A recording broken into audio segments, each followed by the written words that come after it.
room, Don. Joe called. He said he'd be a little late. Say, do you look smooth? Why, thank you, sir. You look mighty elegant yourself, if I may say so. Yes, indeed. Both Don and Sue look like the kind of people you'd like to know, don't they? Of course, right now, they're dressed for their Friday dates. But don't you have the feeling that they're always well-groomed? Yes, and that's no accident. For Don and Sue, the question, how do I look, depends on good grooming habits. Health, posture, cleanliness, and neatness, plus a daily routine of little finishing touches. Take last night, for example. On weeknights when there are no dates, plenty of time to do little things that make for a well-groomed appearance. Hey, sis, haven't you finished with that iron yet? You can have it in just a minute. Haven't you got anything else to do? Don, what are you doing in my sewing box? Well, there's a loose button here. Oh, all right, I'll fix it for you. That is, if you polish my shoes. Well, I guess it's a deal. I have to polish my own. I might as well. Aw, thanks. Clothes pressed and mended, shoes polished. These are a few of the habits with which Don and Sue keep neat. And neatness is one of the fundamentals of grooming. So here's part of your big question, how do I look? Are my clothes neat and clean? Whether you do your own or achieve it by cooperative efforts, keep your clothes looking neat and clean. And cleanliness and neatness apply to you as well as to your clothes. So after a cleansing, relaxing bath, that's a good daily habit, Sue has a regular routine. And planned time, too, for the finishing touches, doing your nails, brushing your hair, and so on. Sue avoids red nail polish since it would call attention to her stubby hands.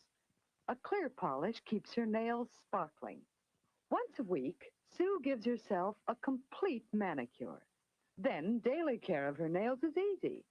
In the same way, regular shampoos and daily brushing keep her hair clean and glossy.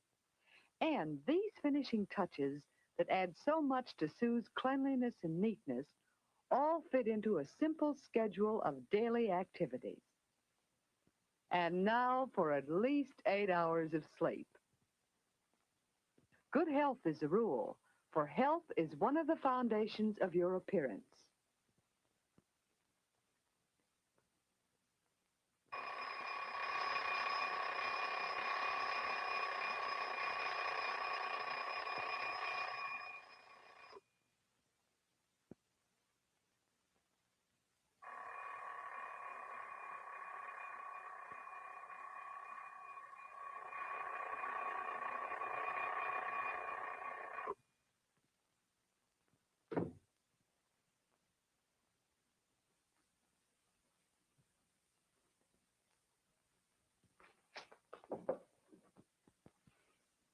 Leave some hot water for me.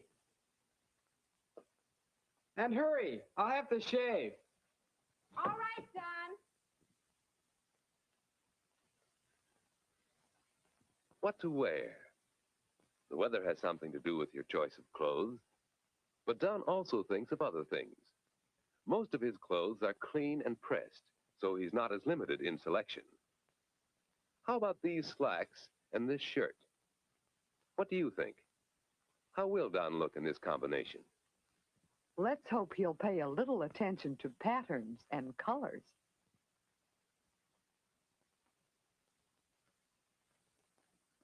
How about this combination? That's better. Now a tie to go with the outfit, and Don's all set.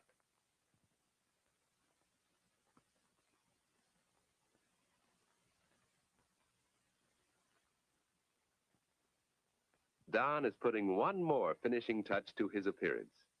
A well-matched outfit of clothes. How will he look? Good enough in that outfit. And now another little habit of cleanliness and neatness. Dirt under your fingernails must be cleaned every day, and it's better in private. All right, Don, you're next. Now for a cleansing morning shower. Meanwhile, Sue gives thought to the day. What will she wear? That depends on her activities, of course. For school, choose comfortable, not too dressy clothes. Perhaps a skirt and a blouse to go with it. But what about these two blouses? Which is more appropriate for school? Which goes with the skirt? Fellows like to see girls dress up, but in general only for a special occasion. Yes, choose clothes that are suitable to your needs and situation. But remember that any clothes look better with good posture. Now that her clothes are selected, Sue is ready to fix her hair. What to do with those curls she so carefully put in last night? Oh, man, what to do? Look It at that doesn't matter hair. just what hairstyle you use, as long as it looks right All on those you. bobby pins, man. Upswept, That's too fancy. loosely over the shoulders. That's Be sure that's your wild. hairdo suits you. I'm and guessing that like she has your to do hair usually rollers and then bobby pin it, I think. And here's Man, something else for your appearance. Eat a hearty, balanced breakfast. There's nothing lobster like wholesome rolls food to help keep you in good are health. definitely good for that. And that means a clear complexion, shining eyes, glossy hair. In short, that means a better appearance. Hello. Sounds Hello. all set to look right. Hello. Glossy eyes and shiny hair. Sounds like a freaking horse. So, what are we watching? Well, I figured that it would be really handy if we taught some people how to groom themselves. Folks like Steve McRae, folks like Shanny for Christ really need videos like this. So I thought it'd be helpful to like say, yes, you should bathe and maybe comb your hair. That's kind of important. So, you know, I thought it was appropriate. You don't think it's appropriate? You do you, boo. That's all I know. Oh man. So so far on the panel today, this is an open hangout, by the way. Open hangouts are this thing where you roll the dice and you don't know what you're going to get. So the subject can vary. Now, I have mentioned some suggested subjects that we could talk to about creator entitlement, narcissism and creators, things like that, and YouTube, like what your experience is, what have you seen, things like that. Or we can talk about some other subject as well. And the great thing about open topic is if you bring your own topic, we can talk about that as well. So I'm taking a crazy risk here. I'm putting the link out for public use. Now, if you're a dick, you might get removed from the stream. That's kind of how it works. And if you are somebody that I don't know, if I haven't seen your screen name before and seen you in action, I'm not going to bring you in until like we have some sort of established relationship, unfortunately, because, well, things have happened in the past. And if you're Brett Keane and you have this habit of porn bombing people's channels with revenge porn of TJ, you are automatically uninvited. Just it's a given. So you know, as long as you kind of keep the chill and don't abuse other panel members, opposing opinions is completely encouraged. So absolutely. So. Let me kill this screen share. Oof. All right. So, Dee, how are you doing today? I'm fine. I was about to learn how to do my hair, but it's too late. I'll never be able to do it. It's too late. You won't be able to do it with those bobby pins and rollers. Make sure that your hair is spotless and clean and shiny. It is today. Okay. Speaking of hair, I did an experiment during the pandemic and I said, how gray am I? I'm about 70% gray or 75% gray, by the way. I'm only 40. So I figure I'll be white by 50, I'm thinking. So fun times. You know, I guess better gray than bald, right? That's true. That's true.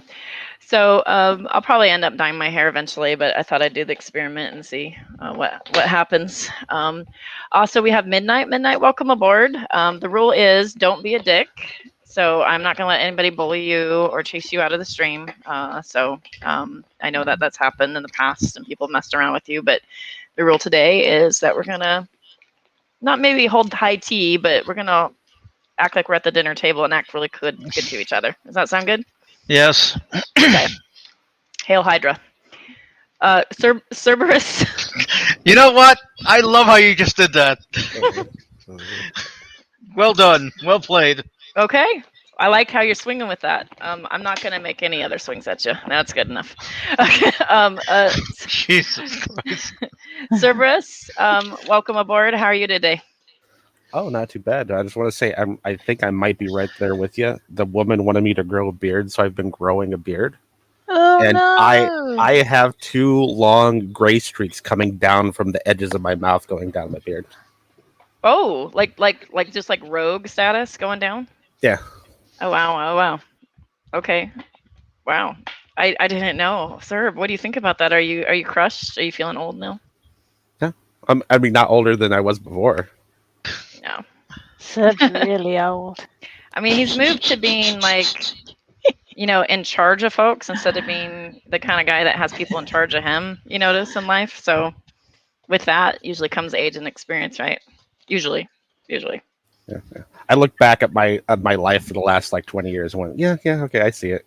Okay. A lot of stress, a lot of work. Hard on the body, got gray. That happens. Oh, Mr. P thinks getting grey hair will make you die. It won't, I promise. Scott G, anytime I do a hangout, you're obviously super welcome. I figure you're busy right now, but I'm glad to see you in chat. Scott is the last standing old school great debater, and I don't mean like the mini community, but the last standing great debater that was able to still maintain some sort of cordial relationship with Steve McRae, and eventually the Cheshire got him, and maybe his snarkiness, I'm not sure, but eventually he got the axe just recently. So shout out to Scott G for tolerating the intolerable for so as long. Oh my gosh, we summoned him. See, if you talk enough about people, they come. Scott G, you recently got removed from the they're not an inner circle, but that bubble. How did that go for you? I got blocked by Steve because I was asking a question about something he said about the lawsuit, and he didn't seem to want to answer the question, so he just asked me a different question and just kept changing the subject, and then called me dishonest for not answering all of his unrelated questions. How unusual. Is it? Wow. No. Selective interrogation. I like it. Yeah, it's like I'm trying to address one claim here, Steve, and you just keep bringing in other things that I don't particularly care to talk about. Also, they have a weird habit of thinking that not agreeing with them means you agree with Kyle, whereas I personally think that Kyle deserves pretty much anything they throw at him from the court. Really, I disagree, but go ahead, continue. Well, I'm curious. All the contempt stuff. Oh, yeah, he fucked off the judge, right? That's not fair to the judge. Right.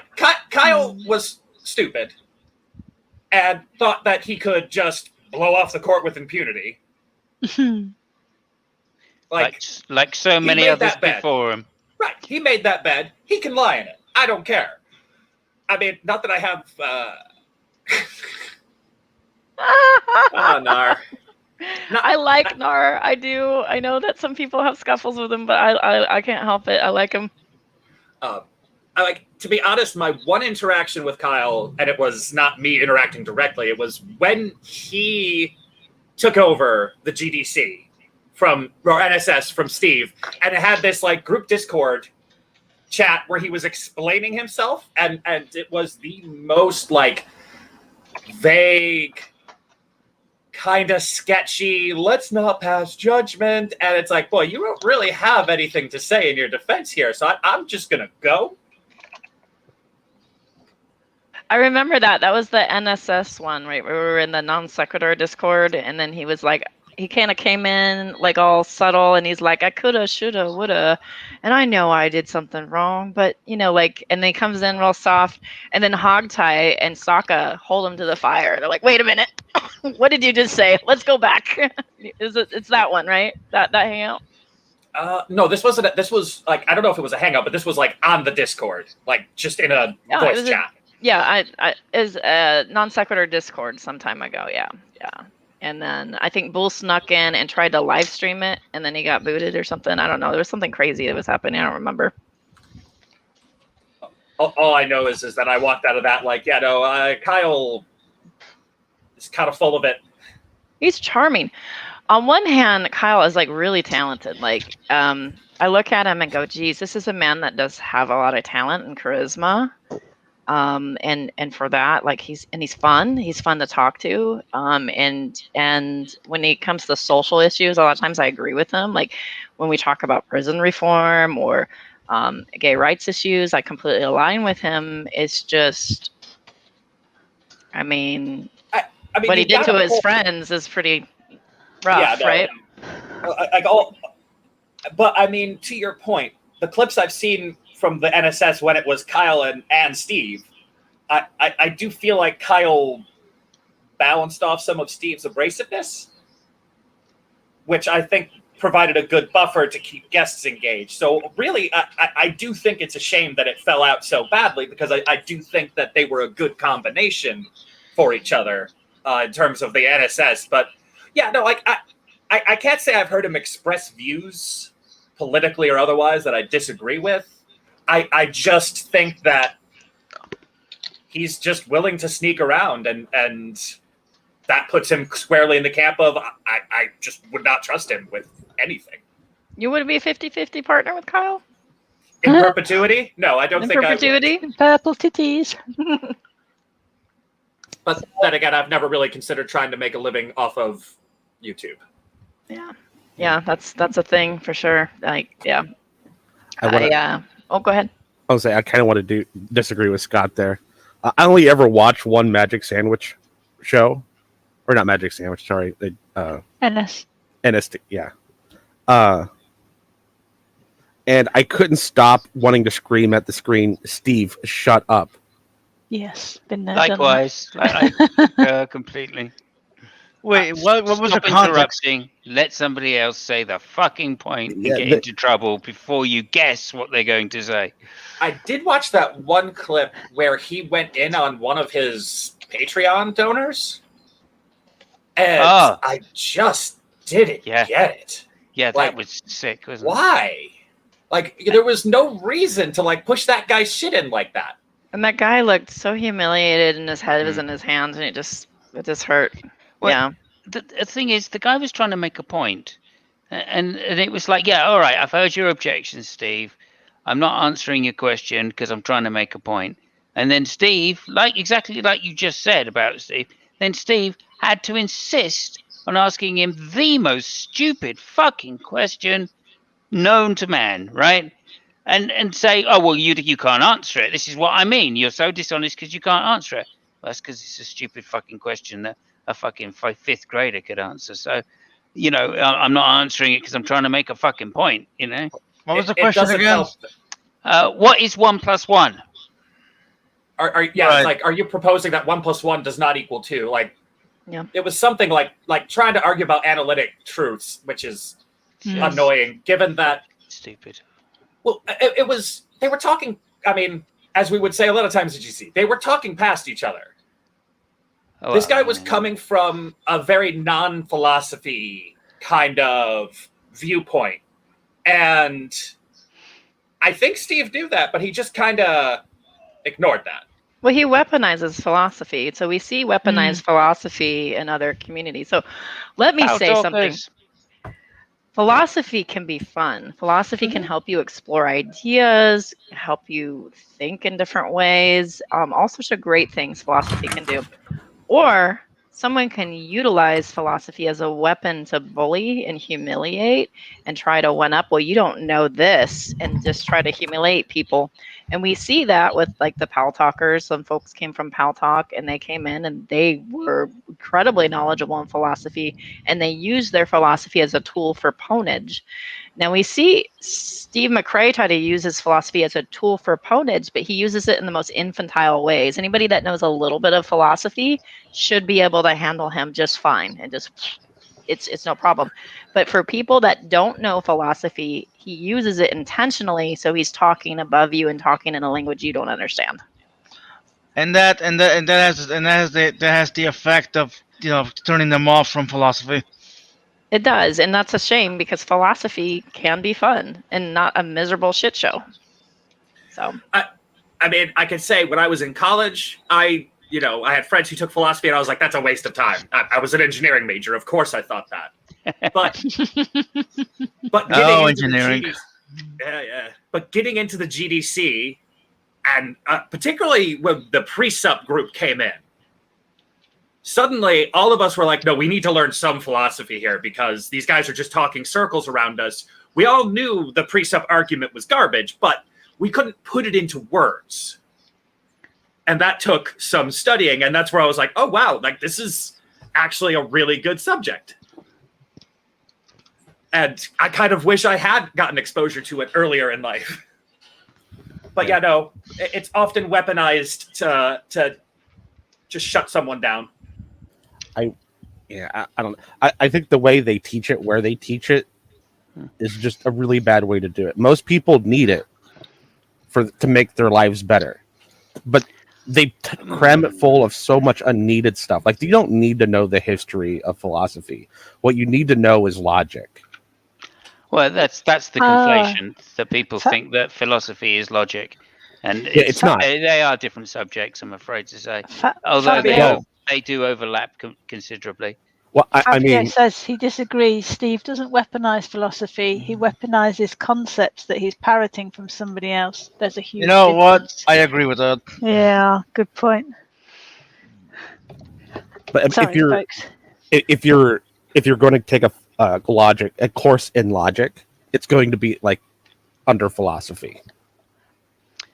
Well, I mean, not necessarily, but I appreciate that there's a huge overlap, and the subject of philosophy would be pretty fucking dull if it didn't have logic in it. Well, I'm going to tell you right now, I did logic in engineering. We have to. For my degree, I had to. Yeah. And philosophy wasn't even a footnote. But it was in your engineering classes, though, wasn't it? Though. Yes, digital system logic specifically is where we were introduced to it. Well, I think there needs to be a general version of that for everyone. But the issue, like in college, any sort of a logic course, it has philosophy class prerequisites. They're 2 or 3 classes deep, so no one can get to them unless they're wasting a bunch of their life doing something that they're not going to, actually work in. And of course, any philosophy inside high school is just the history of philosophy, basically. More or less. Well, I don't think that's such a bad thing. I learned a lot of early philosophy through going through the history, because it's a very good way to acclimatize yourself slowly with the subject, so you don't go straight into the deep end of like heavy metaphysics of Kant or somebody like that, which you're just not going to get unless you've been through like Plato and Aristotle, right? So I think it's quite a good way to get introduced to simple ideas in philosophy, is to do history first. And then once you get past Hume, then you can start getting into the more in-depth point about whether arguments are rigorous or not, I guess. I just wish there was a class that treated logic, but basically just like a predicate calculus, right? It's just like a math class. I know that. I know that you can take a logic class in community college over here, in place of one of the math classes. Actually, I can't remember which level of math, but yeah, one of them you can flip. Yeah, it's probably like mostly Boolean algebra then. Yeah. I did a lot of pure maths at school, and that's where I kind of got a better understanding of what logic was all about. Right. I Not- felt not- that was a more extensive, more expansive form of logic than just going through predicate logic. Not Gnar says. Oh, hang on, it's moved up the bloody thing. I don't know about. trolls. Oh, bear with me a second. Where's it gone? I was reading it a second ago. I put it up on the board. screen. Oh yeah, Steve trolls are. The brains fell out. I mean, I don't see. Philosophy teach didn't you? All right, let me read it. He's having trouble here.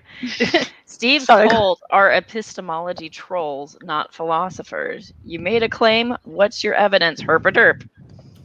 I mean, I don't see a lot of Steve's kind of followers calling themselves philosophers, but they do seem to consider themselves skeptics, which is fascinating.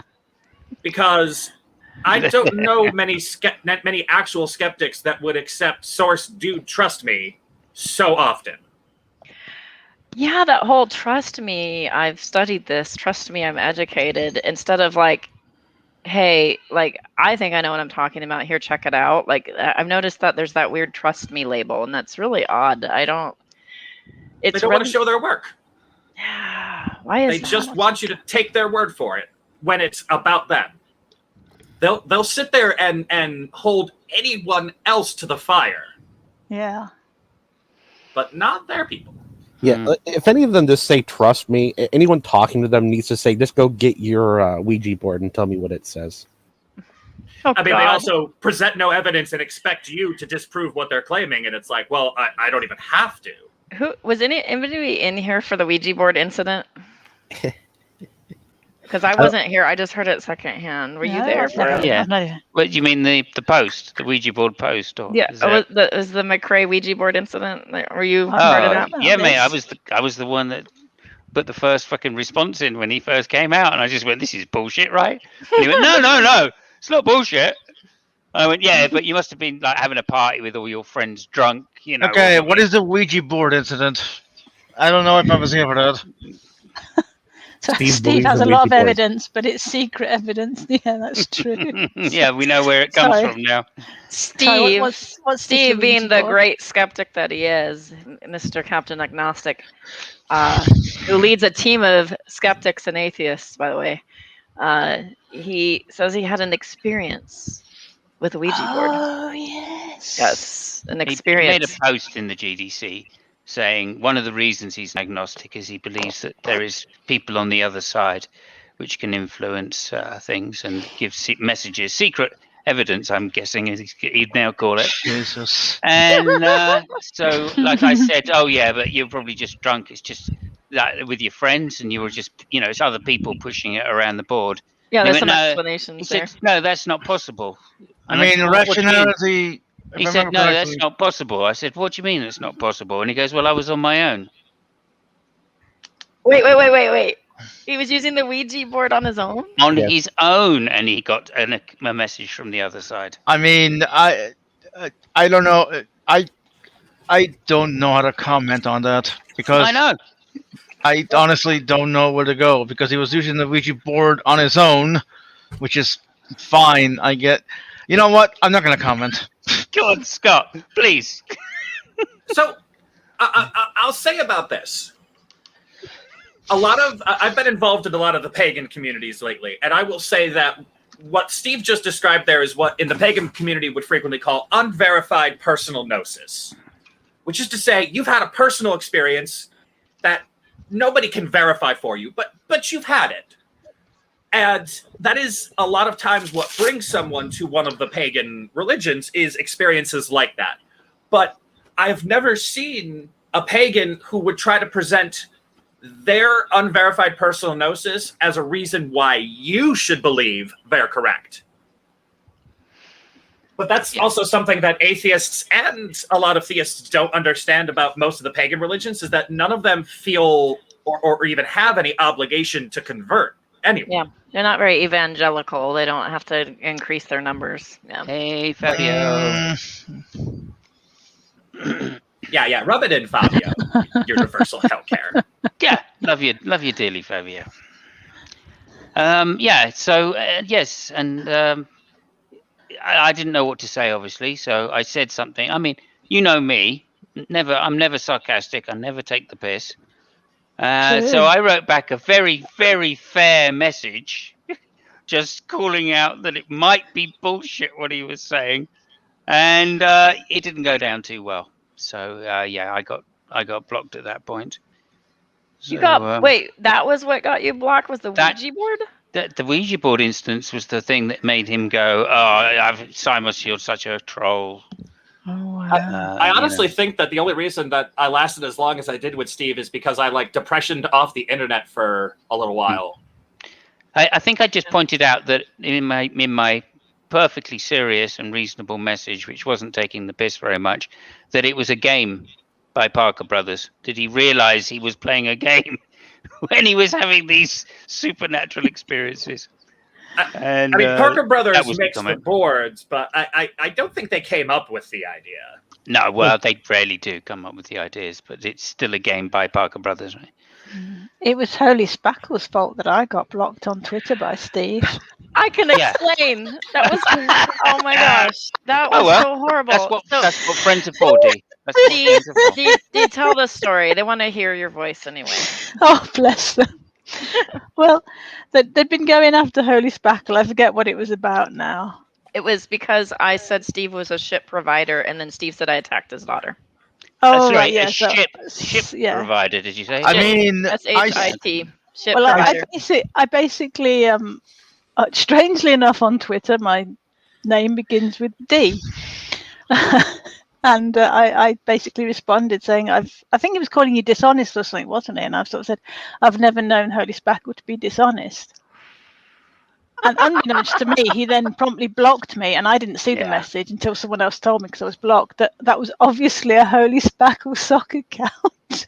Right. So it's like, so I go by Deidre or DD, Yeah. and depending on like who wants to use which, either one's appropriate, right? And so he remembered that, and then he goes, "Oh, well, D is obviously me." And then when Tyler went to the effort to explain to McRae that you did in fact block D, he kept you blocked. Yes. Apparently, he replied to Tyler saying, "Oh, I don't have a problem with." All he had to do was look at my Twitter account and see how long ago it was made, and he would think, "Well, she's not going to have made a sock account that long ago, just in case she wants to." But yeah, apparently he tweeted back saying, "Oh, I don't have a problem with D. That's and then didn't unblock me. Anyway, It was probably because you vouched for me, and then he went, "Never mind, fuck D." Yeah, probably. Fuck her. She can't see that Holy Spackle's dishonest. What was I going to say? Well, I think it's the closeness. There's like 6 degrees of relation to drag that count as to how quickly you get blocked with Steve. Yeah.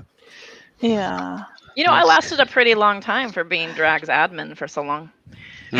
Like really long time. Oh yeah, there has been a few people who claim, hey, you're attacking my daughter when you criticize them. So Steve's not the only one. Steve, most honest YouTuber after honest. Oh my god. Yeah. Well, I mean, of course he's the most honest YouTuber because he calls everyone who disagrees with him a liar. Yeah, that's true. That is true. Well, dishonest at best. A liar. Yeah, no, that's just splitting hairs right there. Yeah, well, no, I mean, you don't understand the definition of dishonest if you're just saying that. You should use a magic 8-ball instead of a Louisa. What you're using is the common definition of dishonest. I am using the philosophical definition. And Professor, what is his name? Malkoff? What is his name? Draper, probably. Draper agrees with me, and whatever his name is, whatever his name is, I can't remember. Alex. In the Steve Encyclopedia of Philosophy, commonly known as SEP, it clearly says dishonest is whatever Steve thinks, which is wrong, Yeah. Well, it comes back to this. If you don't 100% agree with me, you must 100% disagree with me. And on top of that, if you disagree with me, you must be a liar and dishonest, and there's something wrong with you, and you're a retard. Oh, I don't know if he uses that word or not, to be honest. But I have a feeling Probably. he might do. Yeah. And, you or know, a and you're woman. an idiot. Or a woman, Two, same two thing, are I think. interchangeable, I think, in his little mind. Yeah. And it's like, oh, wow, really? Steve's Aw. bodybuilding picture. Oh, gosh, that was... It's good to see you. Here. No, he posted a He's in a tiny little. he had a hangout the other day, and they were talking about mental No, what was it called? Not unwellness. It's a weird word. Obviously, because they didn't want to use the word mental illness. And while Shasha was in the middle of talking, from outro of nothing, he suddenly picks up these big rubber bands and going, I've been doing these exercises and I've lost another pound, and starts waffling on about the exercises you do with these resistance bands, I think they were called. It's like, but then at some point he goes on to say, I don't know if he used the term ripped or something, but he was going on about, you used to be much fitter when he was younger. And at the end of the stream, he posted a picture of when he was in his 20s and he's like sideways onto the camera and doing the gun show thing that men think women want to see. I don't know. Oh, they do. Don't Yeah. ask me. Love that. They do. Oh, they love that. And sorry, Serb. You know I love you. And Fabio. Serb is a beefcake. I mean, to be fair, like he is. If you were into that, Serb was like anorexic. Right. That's what Steve looked like. He looked like an anorexic muscle builder. He was scrawny. Fabio, next time I see you, I'm going to mute you. Oh, dear. Yeah, I've seen pictures of Serb, and yeah, he really is muscly. Like, damn, the guy works out. Yeah, he's got a tiny penis, though. Serb has made normally straight men give him a second look. Yeah.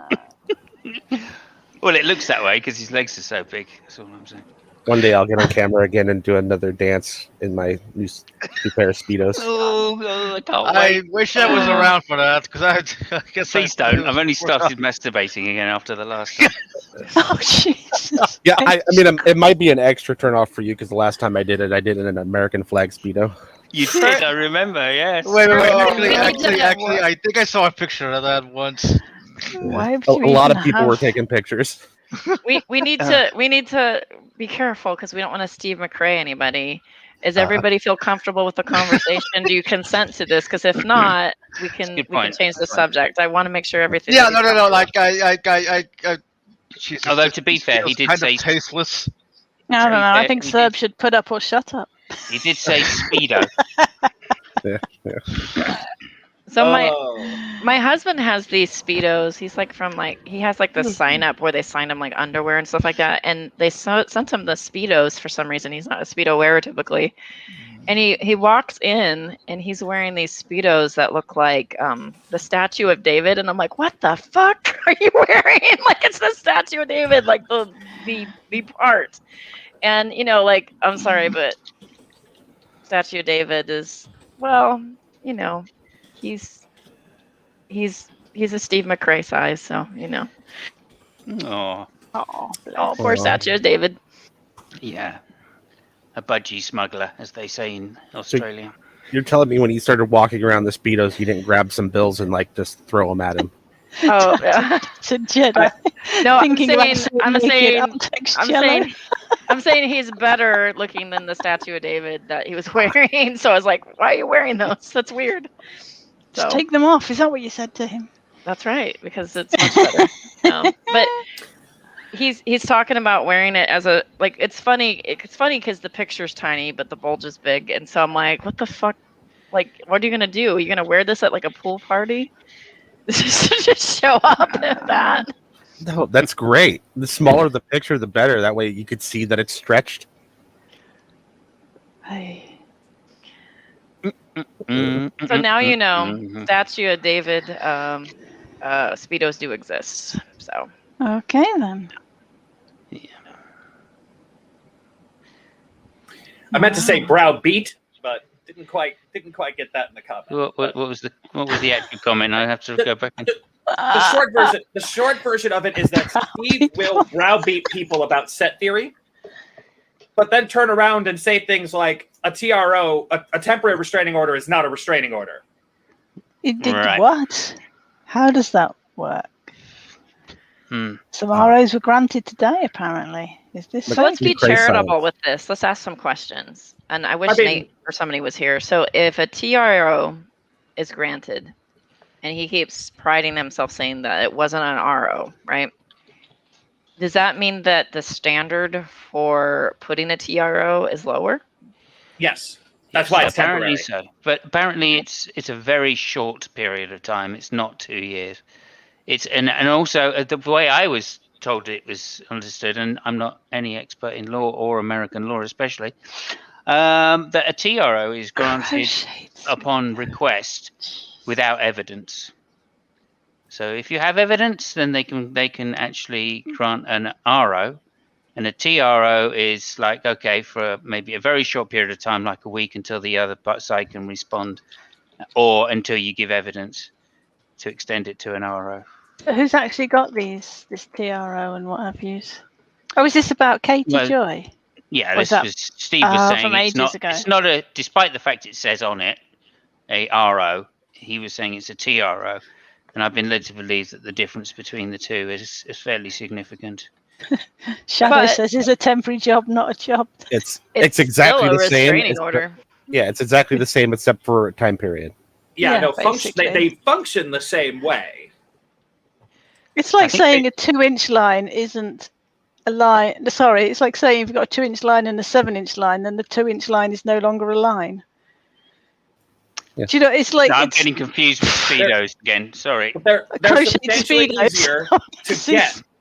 Yes, that is true. They're substantially easier to get, but they are functionally the same in what they do.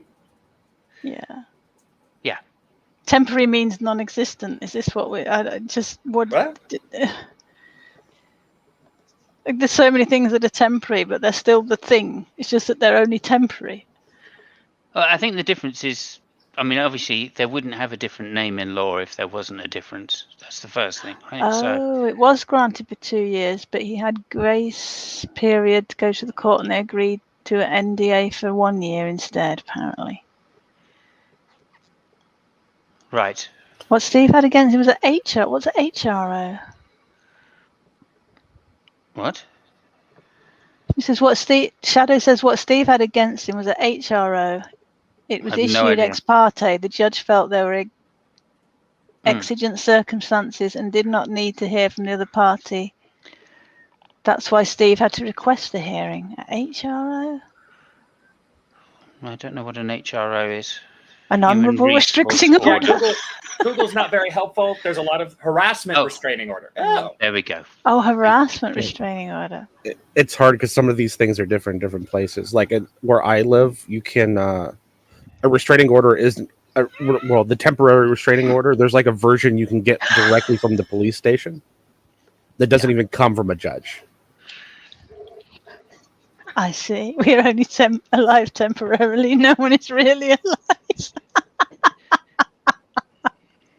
This is why I love Fabio. Oh, that's really funny.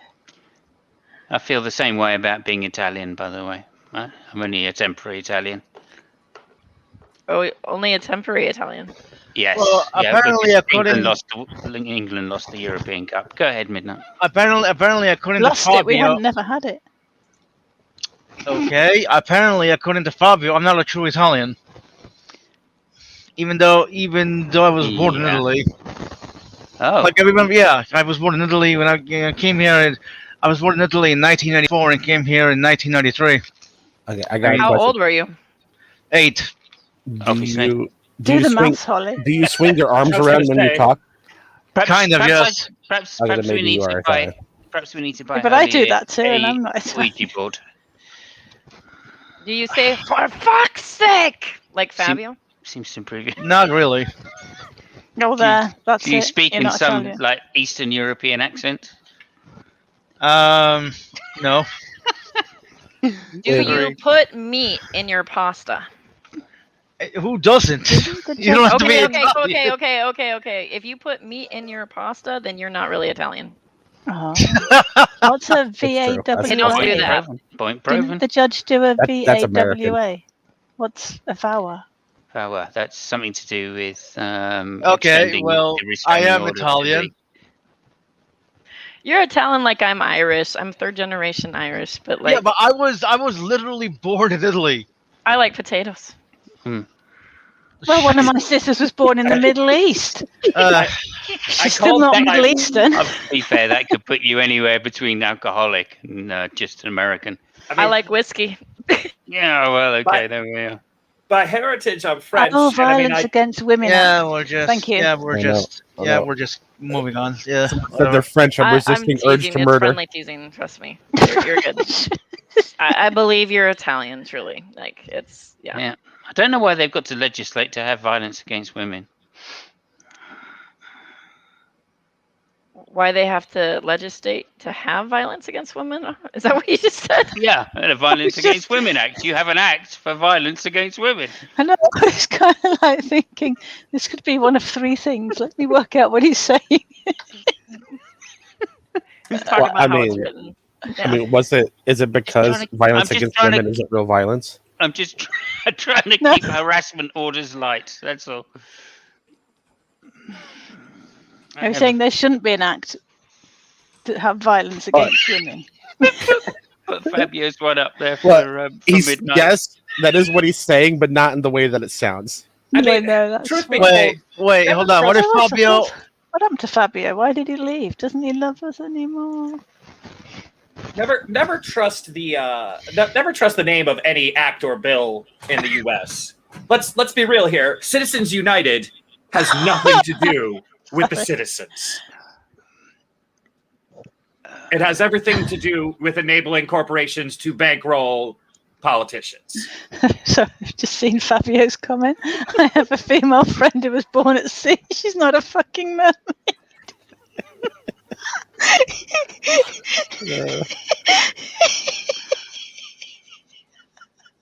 Fabio's brutal. Yeah. Just so you know, like he does this to everybody. we all now send him pictures of our Italian food, and we're like, "Is this Italian?" And he's like, "For fuck's sake, no, it's not." Well, I don't know what that shit is, but it is not Italian. And then he Oh my goes God. on to diatribe. For Fabio, you can't deny that Shani is Italian. We've all seen her cooking. Shani is like the first person whose cooking made me feel better about my skills in the kitchen. Me too. Yeah, if we keep saying things like this, we're going to get IROs. Let's see. I think Fabio likes me more than you Internet guys. restraining orders. Oh, No, I was gonna say Italian restraining Italian order. restraining order. I just want to think say, I think I find the Americans have already got that at the moment. Actually, we have two probably. I don't know. Either Fabio likes me more than most of you guys, or you've broken him because I told him I cooked spaghetti in a microwave like a month ago, and he was just like, just whatever you like. That's what he said. Like, if you like it, that's all that matters. Yeah, that's true. He's very reasonable. I mean, Like- that's what So I. what are you doing eating spaghetti, Serb? It was a cheat day. That's my It was response a to what anyone who day? tries. Cheat day. I can't do cheat days. I don't do maths. Hi, Dee. How's your hearing? Not very good, thank you. I'm old. Don't forget. I've noticed. Because you've never talked over me. Moving on. Try now. Right. Anyway, I thought. Sorry, Scott. I'm sorry, Scott. I couldn't resist.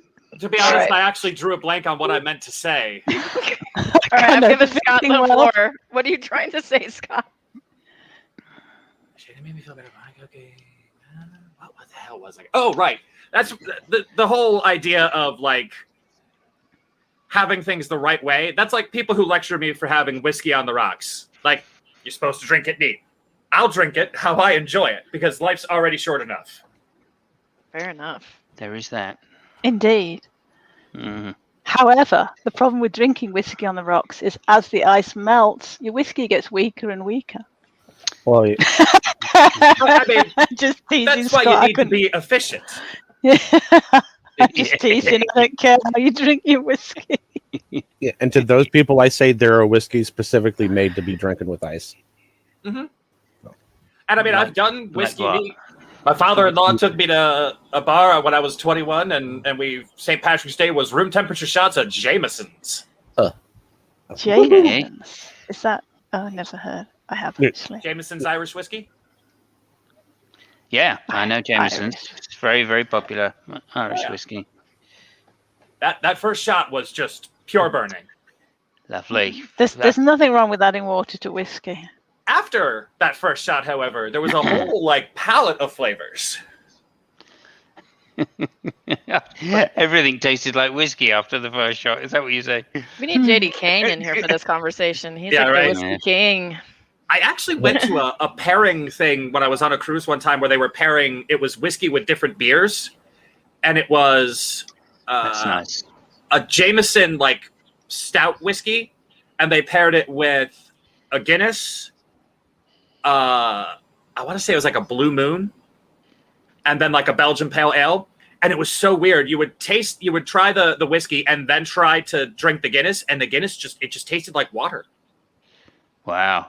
Because they're apparently like the exact same flavor profile, just the whiskey's way more intense. Oh, okay. I hadn't thought about that. Whereas the Belgian actually pairs, the Belgian, in my opinion, paired very nicely. Which I had never considered pairing that way because I don't normally drink beer. Okay, yeah. Hey, The Bob. Italian's in the house. Mr. D likes his whiskey. Does he have his Hydra shirt on? He does, yes. Hail Hydra. Hey, Hydra, everybody. Oh, did Midnight just bail? So what? Oh, You'll be back. I don't know. what's with the Hail Hydra? Well, that's the Hydra symbol, isn't it? Yeah. Yeah, but what's with the Hail Hydra? What is it? Well, Hail What's the Hydra. relevance? Hail Hydra is the villains that happen to be snappily dressed, looking like a certain kind of Godwin's Law. Oh, gotcha. Well, I mean, it's a little more than that. They were presented in the Marvel comics as being like a subsection of, you know. I mean, the gist of it is that they wore Hugo Boss, you know, like the other guys. So that is the common denominator. Yeah. Did they drive Volkswagens too? Oh my god, I don't know where to start with this. We all know what side of World War II. This is what you call a target-rich environment. Hydra was on. Okay. Guinness with strawberry mead is actually good. I'll take your word for that. Yeah, Guinness is gorge, man. I remember I don't like Guinness. getting a taste for that when I was in my teens. I think Guinness looks delicious, but I don't like it. Oh, no, nice pint of Guinness. Cold. Hot day. Red Skull is basically Jordan Peterson now. Excellent. Oh, What? yes, I figured. Yes, I remember. What was that? That was on some magazine, graphic novel thing. Oh, what the heck was that? I do remember seeing that now. Yes. A lot of people's plans were canceled for COVID, Finn. Yeah. A lot of plans had to be canceled. Yeah, I planned to have a life, and I had to cancel that. Yeah. Yeah, was it because of COVID, though? Well, no. Okay, yeah, fair enough. Not exactly because of COVID, no. Oh, Speaking of which, actually, now you're in here, I have a link to something which I might owe you, so I'm going to grab that up. Might owe you. Fabio. About COVID? No. Okay. It's, I'm pretty sure that I've lost my bet with you, so. Yeah, Apparently- yeah. Apparently the mead cuts through Funnily the bitterness enough. of the Guinness. Yeah, it's fun. Yeah. Yeah, mead will sweeten it up, and then you have kind of an interesting hybrid of tastes there. Our mead's made of honey, isn't it? Mhm. Well, not made of honey. Made from honey. Yes. As I said that, I thought, well, I could just go and eat my honey jar. Except Serb won't let me. Serb won't let you eat your honey jar? What? I don't know what that means. My, Is my that wife was dirty? looking I don't at me know. confused. No, it's not. I'm so confused. I wouldn't want to eat a whole jar of honey anyway. I feel quite nauseous thinking about it. Oh, Yeah, sorry to hear that, not gonna. That's one of the oldest drinks in Europe, actually. Yeah, usually I'm What? used to seeing. I'm sorry. I was just going to say I'm used to seeing California, and particularly California and Colorado on fire, and Arizona, and to see places like Washington State, Oregon, up in Canada on fire, like all that stuff. Like that's weird. That's just scary. Anyway, continue. Sorry about that. There's a drink called probably, forgive me, Fiona, called Freyok, and it's made with heather, because it was to evade the British taxes on the hops, on the beer that was made. So they made this beer out of heather. Mwah, delicious. Don't ask me how you spell it though, because there's too many letters. But Freyok. But I could Google that. Oh my gosh, Fiona, did you put your teeth in like the freezer? Because I don't think that'd be any good after like 18 months.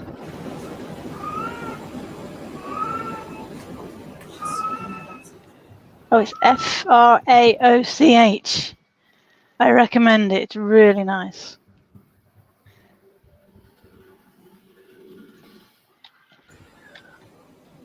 That's Italian. The other, I'm going to say the other Italian. No, that's fine. There's no point in sending less than a case, to be honest with you. Okay, fair enough. Yeah. But that's all good. That's all good. You have to email me your address and shit. Yes. This is my address. If you don't know it already. Oh, it's okay. No problem. Don't sweat it. I will send it to you soon. So, has anybody had a nice weekend? Yes. I did. All right. One of my best friends. I'm basically the acting aunt for these two kids, and I gotta tell you, boys 8 and 5 are so hyper. Oh my gosh.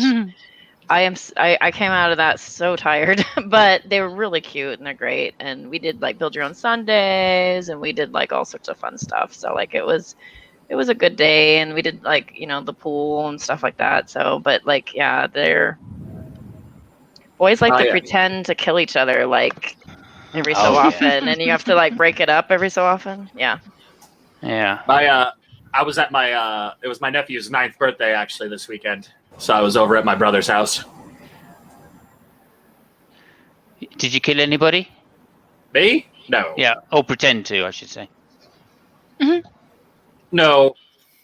No? Okay. Just checking. It was a pretty good party. My nephew, he is pretty high energy, but not a troublemaker. Oh well. Are you sure he's not somebody else's? I mean, I think he takes more after his mother than his father. All right, she pretends to kill people like the husband. I'm just free flowing now. This is all. It's free flowing. No, don't worry. Continue to free flow. I'm gonna grab a drink. Yeah, well, same difference. Simus's stream of consciousness. Well, yeah, but it sounds a lot less glamorous that way. Okay. Yeah. I hate to associate myself with a Tom Petty song. But anyway. Tom Petty. Free falling. Sorry. Which Tom Petty song? Yeah, Free Flowing, I think it's called. It's free falling, isn't it? Free falling. It might be, yeah, but I'm just free flowing or making shit up. Is that. Whichever you prefer. I know enough of Tom Petty to know that. Okay. What do you mean pretend? Is it not the social norm to kill your adversaries?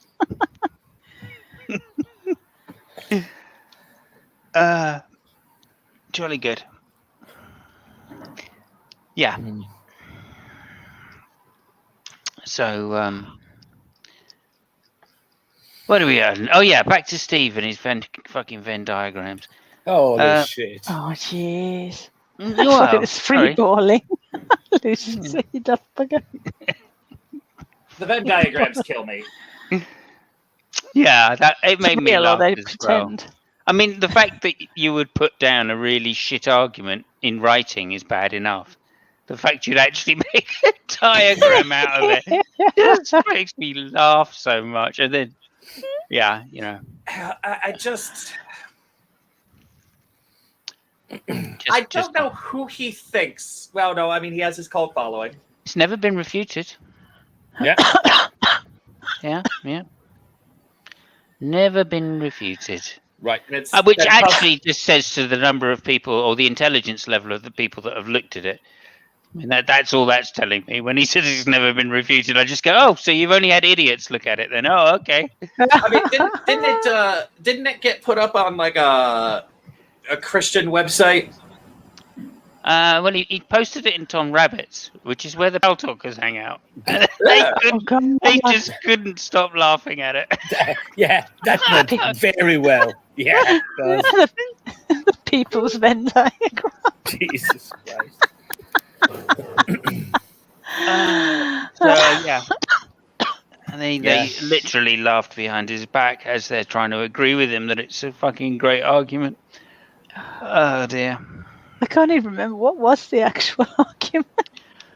It was dumb. It was just dumb.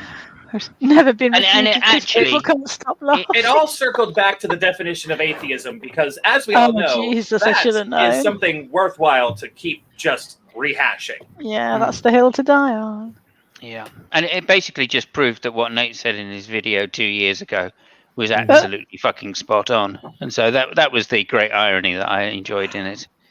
It's like, oh, so this just proves what Nate said was right. Okay, so not only is your argument shit, you've also just justified why people were having arguments with you as well. Fucking wow. Oh, my God. Yeah, he's still on it, Lucifer. He'll never let go of that one because it's, you know. I talked to somebody about it the other day, one of his sycophants, and they were determined that he was correct. Crepes. So, hey, have you guys heard it's going to be published? Wow. Well, Wait, in what? on Draper, yeah, by Draper probably. Yeah. No, I mean obviously Steve's encyclopedia of fuck uppery. That's with the PH, obviously. I think that we should start a website for that, just so people can look it up. We could call it SCP first, right? Just so it comes up just below the real SCP. It's got to be SEC. Steven's Encyclopedia of Constipation, maybe. Don't you mock his Farkle impaction? Listen, that is a real disability. Super real. What? Yeah. Constipation? Yeah. Being fecally impacted. Yeah. Oh. Fecal impaction, sorry, not Farkle. Jesus. Cheshire did one recently, worse, if you can believe that. Oh my God, Cheshire did a Venn diagram. Just doing philosophy or diagrams. If you email that to me, go to the holyspackle@gmail.com. Email me that stuff. I love it. Or link it to me in Discord in a message or whatever if we share Discord. Anything that Chess is trying to explain logic to, like critical thinking. There's a critical thinking one that was hilarious. If you could please send that to me, I'd love to show those and then actually have an explanation of critical thinking. Yeah. There is actually was it actually a Venn diagram, or was she just drawing circles? Sorry.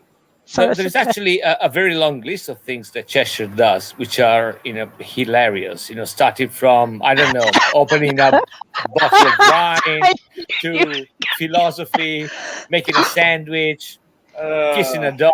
It's insane. The sandwich one, she's like, I'm going to show you how I fry bread. I'm frying bread. And I'm like, what? I don't think I've seen that one. Her Twitter activity is embarrassing to watch.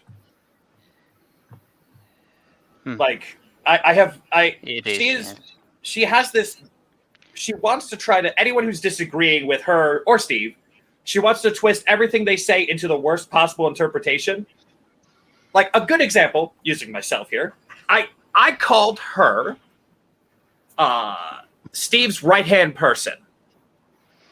She turned around and took that and said, well, he doesn't even think we're different people, and called me sexist. What?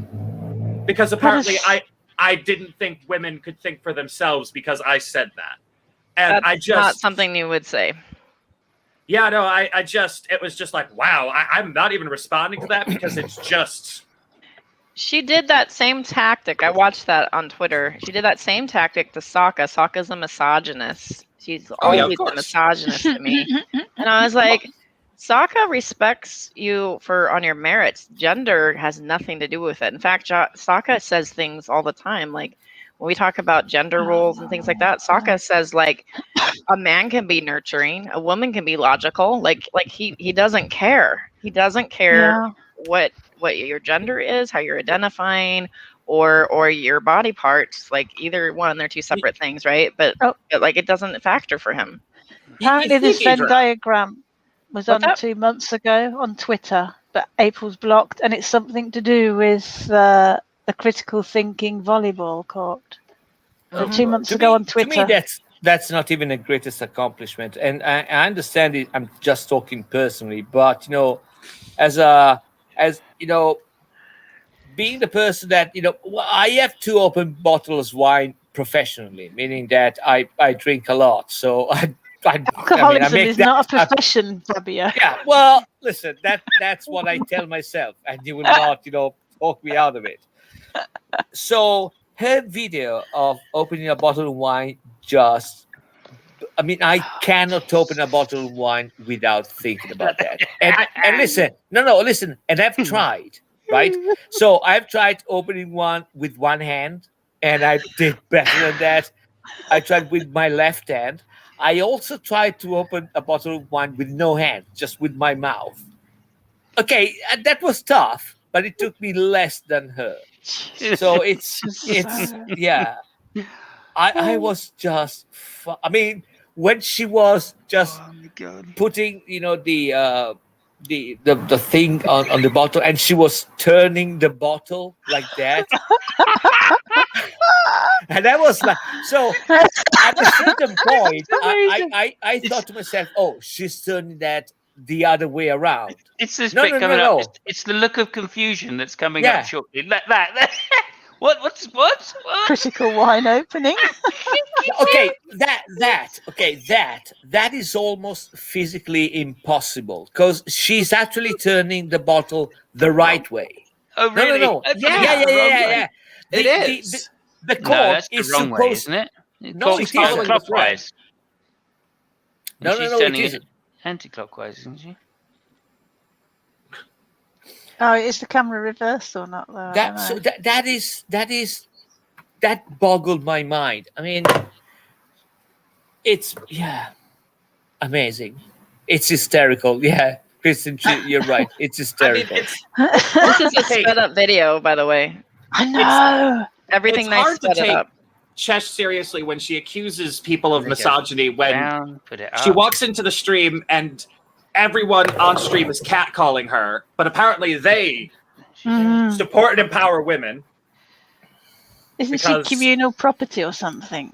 That has been said before, and she seemed like cool with that, and that's just wow. And then on the flip side, me calling her Steve's right-hand person leads to me being a misogynist, which Do you remember when Steve was having a very important philosophical point, and in the middle of it, I said, dude, I bet you have sexy feet. You should put your feet on camera. And she stuck her feet on camera. I did it as a sock. Yes, I have socks. I never do anything malicious or cruel or mean. But I will ask you to put your feet on camera just to see if you're that desperate for attention while Steve's in the middle of making a serious philosophical point. And she did. She stuck her foot on camera like, look. Beautiful. She is desperate for attention, and it's hilarious. I love it. I honestly had a lot fewer concerns about her when I thought she was like maybe 21. Poor couple. Fox says you should play the rubber band one from Mr. Nice's channel. Yeah. And I mean, like maybe it's because I grew up with a mom who drinks wine, but me as a teenager could operate a corkscrew better than that. Yeah, I have to say. I've never struggled with a fucking corkscrew yet. It's fairly rudimentary. It Oh, wasn't dear, that hard though. to figure out. It's The just the first time I confusion. did it, I was No, like, "This is Like, strange," the and it works. confusion. Like, Yeah. like she knew what it should be doing in the first place. Yeah. I mean, yeah, you can't. I love that shit. Oh This- dear. This is So, the video that critical thinking. Fat Photog's talking about. Allow me to be you selfish linked here it? for a minute. What did I miss? Go ahead. Oh, Cheshire opening a bottle of wine. trying to, Oh, It's one of my great. favorite things ever. She just keeps on spinning it like it's going to do something. I know. Yeah. I got a video to watch. This is from Everything Nice channel. And it was linked by D. We're gonna watch it. It just was linked. Everything Nice. If you want to sub, please do. Because they're everything nice, right? Yeah. So let me. It's a misleading name channel. Everything Nice. Channel name. They capture some internet gold here, so I thought I'd play this one. This is Steve McRae and the Great Interrupter, and I'm going to link the channel. I'd ask you to stick around for our stream, but I'll link the channel just so you guys can decide to sub or not. There we go. It's in the chat. And then I am playing it right now. Let's And see. let us know if you can't sure. hear it, people. Yep. She should be able to.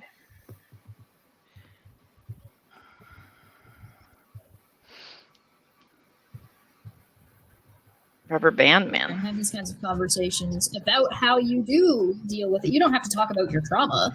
You don't have to talk about the thing that made you upset, but to talk about how you deal with that thing is healthy. And because how do you recognize you're doing something that's not healthy if you don't talk to people about it? If nobody knows you're doing that, so it's important for in that regard. I got it's back into important. this. You see it? Oh, is that your bands? Yeah, these are my bands. Watch your Nice. face. I love these things. Now I've already lost another pound, I think. give or take. So if you guys have never tried these things, I'm recommending that if we get a sponsor.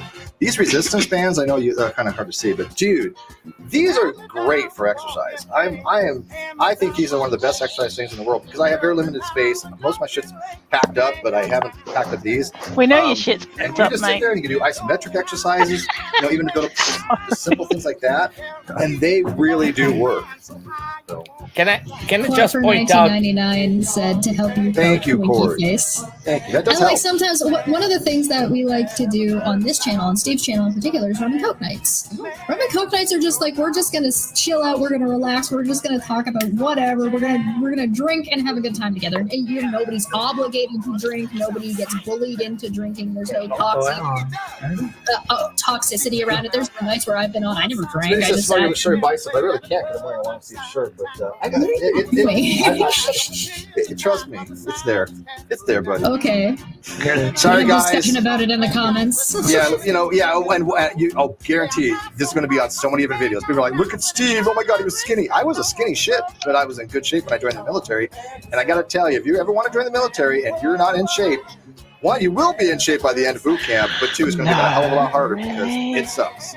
This is the only reason I think I survived boot camp because I was already in pretty good shape going in. All right, so there you go. Here we go. And this is literally me in high school. Oh my God, that is I think I disgusting. was pretty rich. That is You don't think so? I don't Are you jealous, sir? I Are you worked hard at jealous? it.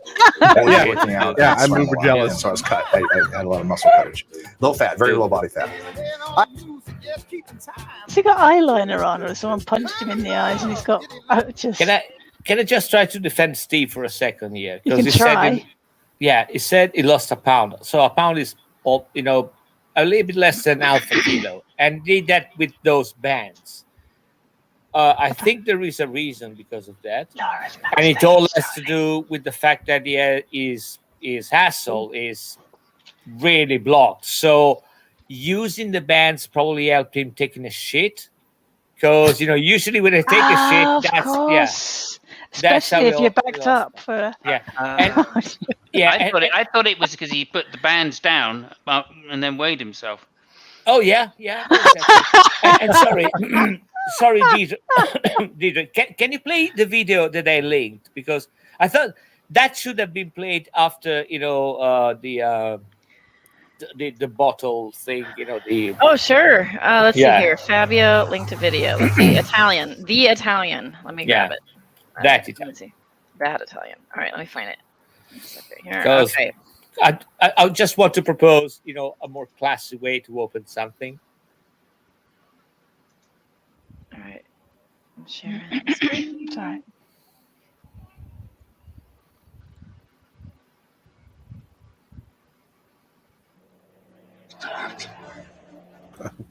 Can opener!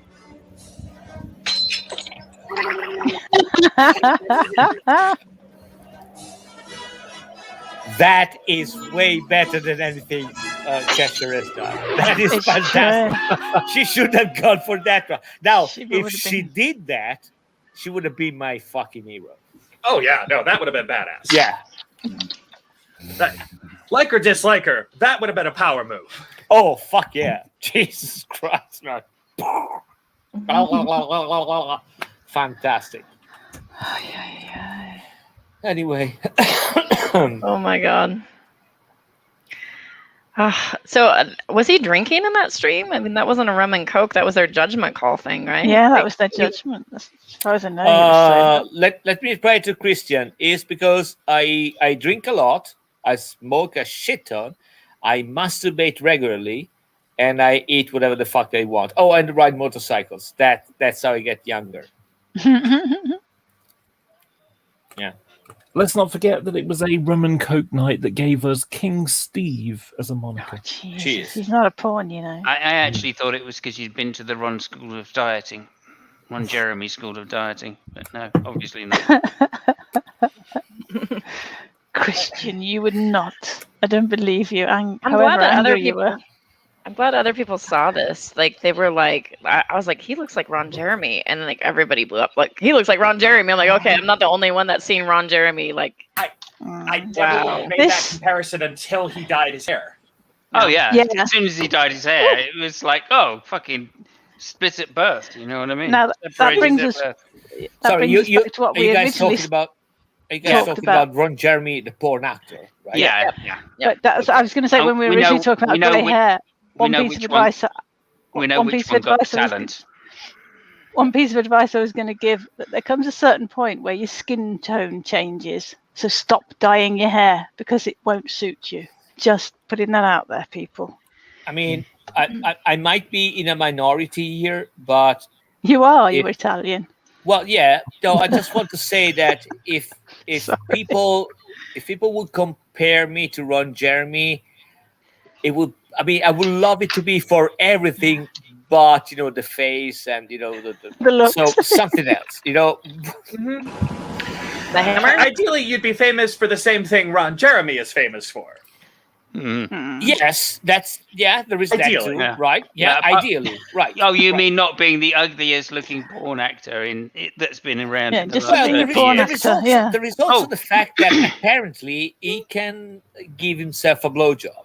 So, Oh, that's Can nice. you know, yeah. Well, that's the story. Is he very I mean, flexible, or is he very big in that area?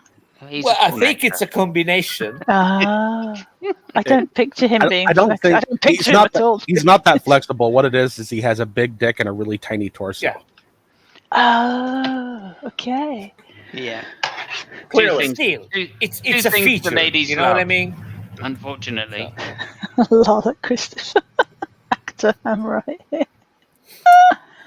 Sounds like the photo negative Mouty. Actor.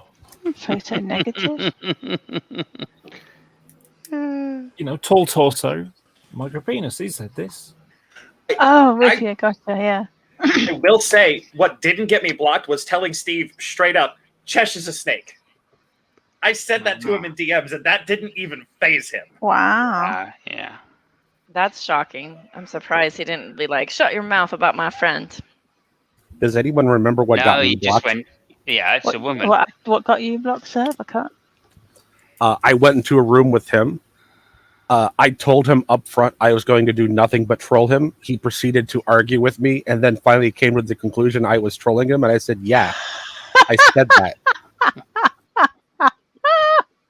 And you can fucking troll. Do you know what caused me to be blocked by Steve?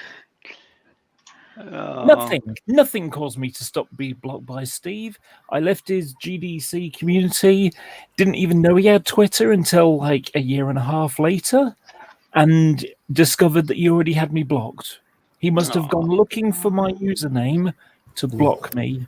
Well, you're a TSTer, right? So he had this whole narrative for a while that was the TST people that did him in, like, you know, and trying to steal his channel and all that kind of stuff. Like nobody in TST, and then Mouty who doesn't give a fuck, like apparently, and then his wife who doesn't give a fuck. Oh no! Mouty was the head of the cabal, which tried to overtake his channel. I mean, that's history. So, yeah, he actually instigated the whole thing by being nice to Steve. Yes. Yeah. Well, I don't know. I mean, the story is that he's a cunt and he tried to take the channel. He and Shanna. So, and that, I mean, that's the story. That's the official story. Yeah. So, I remember the interview, and he was being nice to him. He was He was trying to treat him like a normal person. I mean, I don't know. He's as mad as the Hatter, obviously, for doing that. But he was giving him every softball every way out, and he was like, "Nah, I'm not gonna take it." No. It was part of a cunning plan by Chris. Take over. So that's it. Yeah. I have a cunning plan. But luckily, Steve saw through it, and he acted accordingly in an historical hangout where he was piss drunk, which was the best thing ever on Google, like ever. Yeah, my favorite one of that one was when Mouty's not a part of this community. It's like the fuck he ain't. Yeah, right. He said what? He said Mouty wasn't a part of the great. Mouty. The great debate. It was like, well, you might go to be kidding. John McDropout. He was part of it, but he wasn't part of that community much. Like I think he may have been in there a week or two, and I was like, nope. But like he wasn't like no. He wasn't a part of Steve's community. I played softball. Steve played dodgeball. John F. McDropout says, "Am I blocked? I never liked Steve, but I always thought it was a personality clash rather than a moral judgment I was making." I don't know, John. I wouldn't imagine. I mean, have you ever disagreed with him? Like personality clash. Wow. Go disagree with him in one of his definitions of charity or something. He might get blocked like Sokka. I don't know. Yeah, no, that's just a bad philosophical argument because Steve doesn't have a personality. I like Daryl Frost's comment. You get blocked if there's any chance you might know more than he does. So everyone is blocked except the very dullest. This is why I always said he was so much like true empiricism. Played softball. Because, of course, you've got the bring it evolutionists, but every evolutionist who could bring it was blocked. And yes. He blocks everybody who disagrees with him, so nobody disagrees with him. Yeah. Yeah, it's a wonderful tactic. Do you remember that I do that myself, but... Do you remember that Neffy hangout he was having once? And he kept going on and on about how Fiona should join, and she wouldn't join, and she refused to join, and everyone was telling her somebody in that hangout has her blocked, so she can't join. And then he eventually realised that I think it was Sabella, and then proceeded to let her say 3 words and then talk over constantly. Imagine that. Yeah. Hiding behind other people's credentials. That doesn't sound like Steve at all. Mm-hmm. Well, I remember the one where he basically fell out with G-Man, said he wouldn't talk to anybody that had G-Man on or didn't block G-Man or spoke to G-Man. He just ignored them or block them. And then 2 weeks later, he had G-Man on his channel. Yeah. I remember another dude which was often, at least in a period of, doing all those debates on G+, which are always hiding behind other people's names. I think the name just escapes me, but I think it was Scottish and a pedophile, and he's in jail. So yeah, I did too. Yeah, he was doing that too. Yeah, that guy. Yeah, that guy. What you do? Yeah, that guy. According to Shani, all the people who philosophize, is that the word she used? What was that meme about him? Philosophize, I think, yeah. There was a meme about him that said something like, I don't argue on the internet, but when I do, I use the kalam, and it means you're a fucking idiot or something. That sounds about right. There were a lot of Matt Bell memes back then. Oh my god, there were so many of them. Yeah. I have to admit, the way he would kind of morally lecture people and like say that like everyone is a horrible person deep down. That was kind of his attitude. Now it all kind of like yeah. Now it takes like a very different reflection. Well, now I'm looking at projection. Projection. Still a massive cunt, either way. Yeah. But the good thing about Matt Bell was that when he was drunk, and I mean actually drunk, he wasn't that bad. He wasn't that mean. I mean, Stevie is an idiot if he's drunk or not. So that would be the biggest difference. Matt Bell drunk? Okay, yeah, fair enough. The thing to remember about Matthew Bell is of course, the song. Matthew Bell never understands a word he says. I don't recall that. Is that a Side 10 cartoon? Side 10, yeah, Side 10 Britain. That's probably why I don't recall it. There's John McDrop there about how is the great debate community these days? I mean, what great God. debate community? Non-existent. Yeah, it kind of all split up. At least as any kind of singular entity, we've all kind of scattered to different places. And I mean, at least speaking for myself, the whole theism, atheism debate, it just doesn't have that much interest to me anymore. I would much rather kind of discuss like pointed topics. Yeah, I think religion's interesting. I'm nerdy that way, but you're right. There's pointed topics either politically or how you utilize your morality and how it works for you in your life, like all sorts of things that you could talk about that are interesting that can transcend religion, and you can talk around the religion without having to go like my God says X. Now the problem is that we have so many theists that go my God says X and they just spit out. I don't pay too much attention, but I think you can draw. I'm just trying to reply to John. You can draw a parallel between what has happened in these debates and the American politics, meaning that everything seems to happen on the fringe. So they're really heated, discussions, but there is nothing. There is not a place where people can sit down and actually have a conversation. So. I mean that is my impression, and honestly, I haven't paid attention at what has happened. Well, I mean, Fabio, that's actually an even better parallel because really, even timeline-wise, the way politics have like escalated the way they have, the GDC pretty much followed it. Yes, I remember I checked. One of the reasons I checked out of the GDC was that politics started just dominating the discussion right around Brexit, followed by the 2016 Trump election.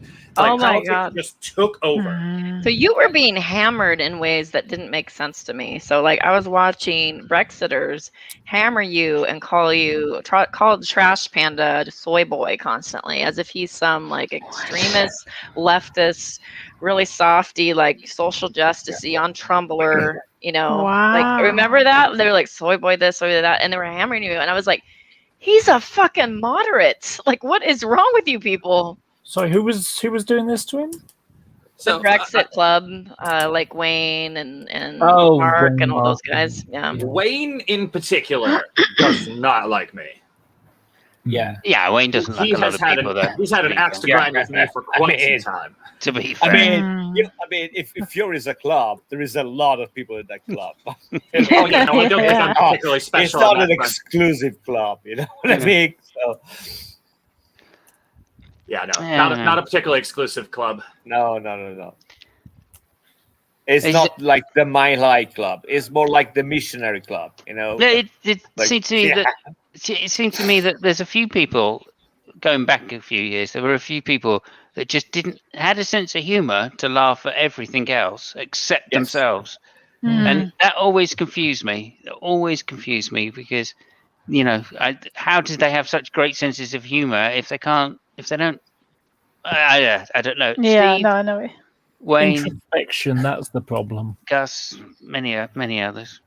Hey, I mean, Gus looked at himself, the didn't internet he? is serious business. Science, I made a joke about him once, and it just fucking sent him off the wall.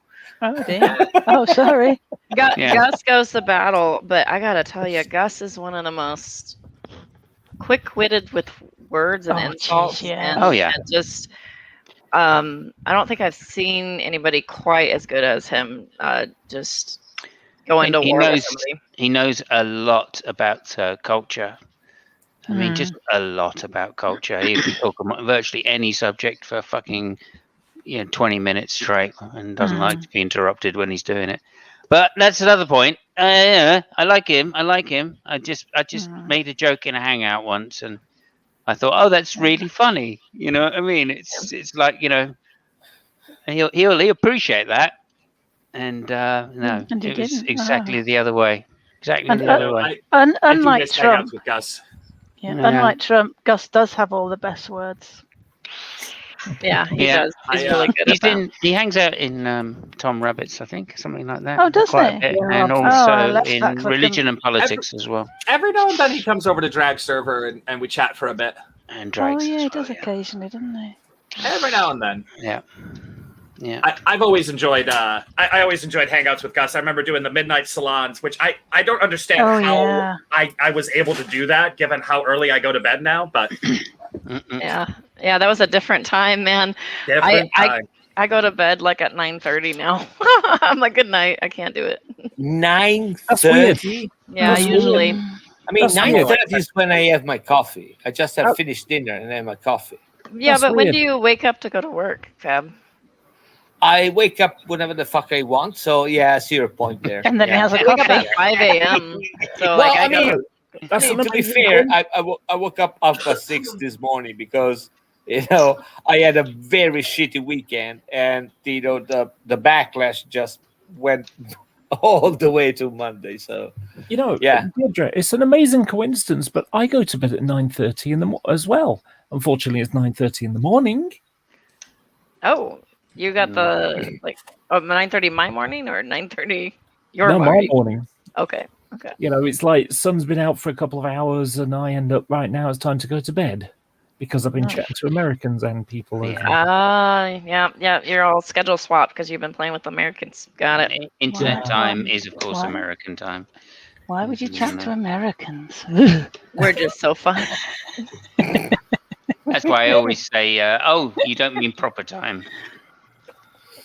Oh, I've had worse. I've been chatting to Americans and then end up chatting with Australians. Oh God, that's worse. So I used to game. That's not even a real country, you know that, don't you, Laura? I'm beginning to see your issues here. I used to game with a bunch of Australians because I used to be up really late at night, and I used to work a different shift and different job, different shift. And oh my gosh, Australians are the funniest to game with because they don't give a fuck. Oh yeah. And if you can't take the piss out of yourself or laugh at yourself, you're not going to be able to hang. You're not going to be able to hang. You won't survive. But they were some of the funniest people to game with because they were just and they kind of helped prepare me for the internets and being able to handle more people because if you didn't grow some thicker skin, you'd crumble up and you had to learn to laugh at yourself. So no, but you have a very good point there. I mean, Australians are really good, and also the mental people are the best. Do you remember Rob Beasley? Anybody remember Rob Beasley? Oh my God, how could I ever forget him? That guy was amazing. And you know what, Deirdre, from what you were saying a moment ago, you need to have thicker skin. That is a truism, out there. And it's amazing how many people like Steve, who doesn't have a thick skin at all. You suck balls. The only person, there's only one person with thinner skin. There's only two people I can think of with thinner skin, and that is Andy Jack and Donald Trump. Oh, poor Andy Jack, man. He's a weird one because he has thin skin, but then he goes, "I am this thin skin person, and I'm going to be highly like, you know." But he then goes over and goes, "Let me hang out with Smokey Saint." Oh my god, I can't believe that guy. And then Smokey Saint's like, abuse, hurl, you stupid blah, I mean, blah, blah, moron. That takes me back, right? It takes me Right. back. It's like back in our day, we had, what, like outspoken fucking pre-suppers. We had pedophiles. Well, it's just the same over in their community. That's all I'm saying. Yeah, Anyway, nothing, that's another nothing thing. changes. Nothing changes. It's just round and round. Yes, but anyway, Christian is Australian. Fired. Is it the Australian? I Yes, always he is fire that. Australian. Oh, okay. Yeah.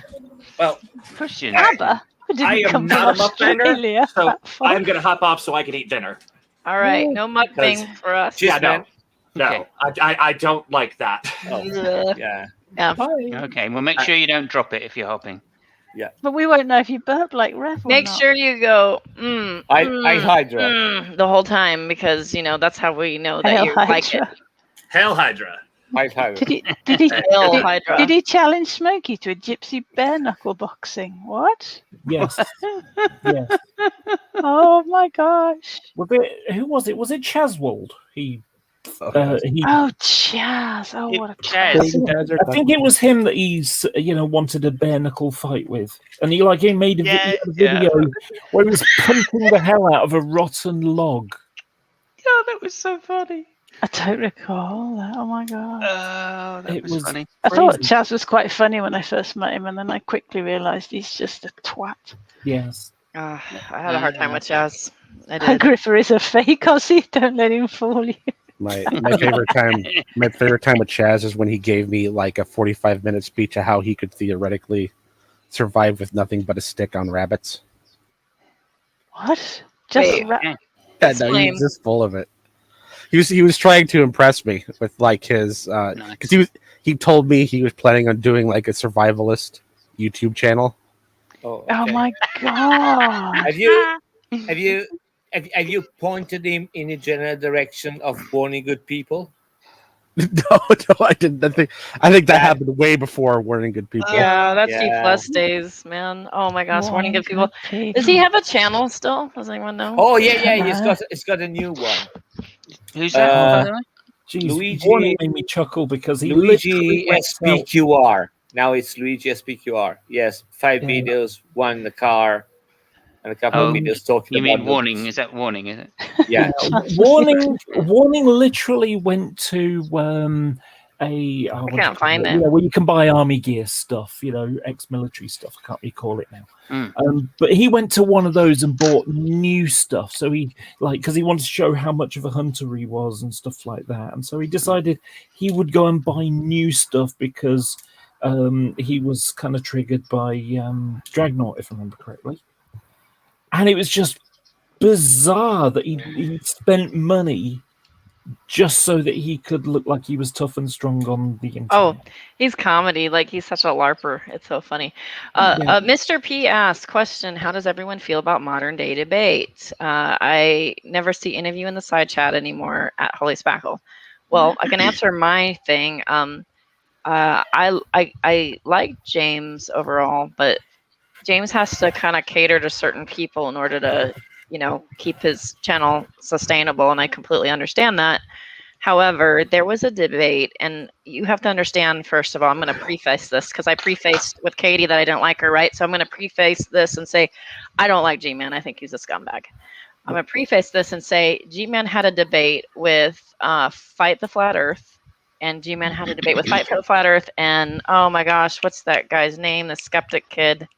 That's kind of like scrawny, like Reds. I can't remember his name. Anyway, he had a debate with them, and during the first part of the debate, all they did was ad hom him and catcall him and insult him over and over again, and they were really horrid. And I mean, like, really bad. Team Skeptic, thank you. Team Skeptic and Fight the Flat Earth, and they were really horrid in that first bit.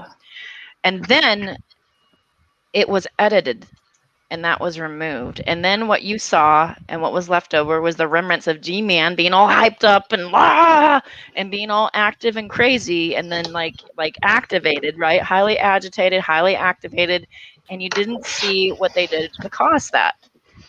And I think that's unfair. And I did message James and I said, why did you edit it? And he admitted he edited it, but he wouldn't give me the reason. I would imagine, knowing Fight the Flat Earth and the strings he pulls, I imagine that there was a campaign to ask to edit it out, but I don't know. But the problem is there's an out of context G-Man ranting and raving. And the crazy thing is, you don't need to take him out of context to make him look like the twat he is. No, and you don't have to start out like that either.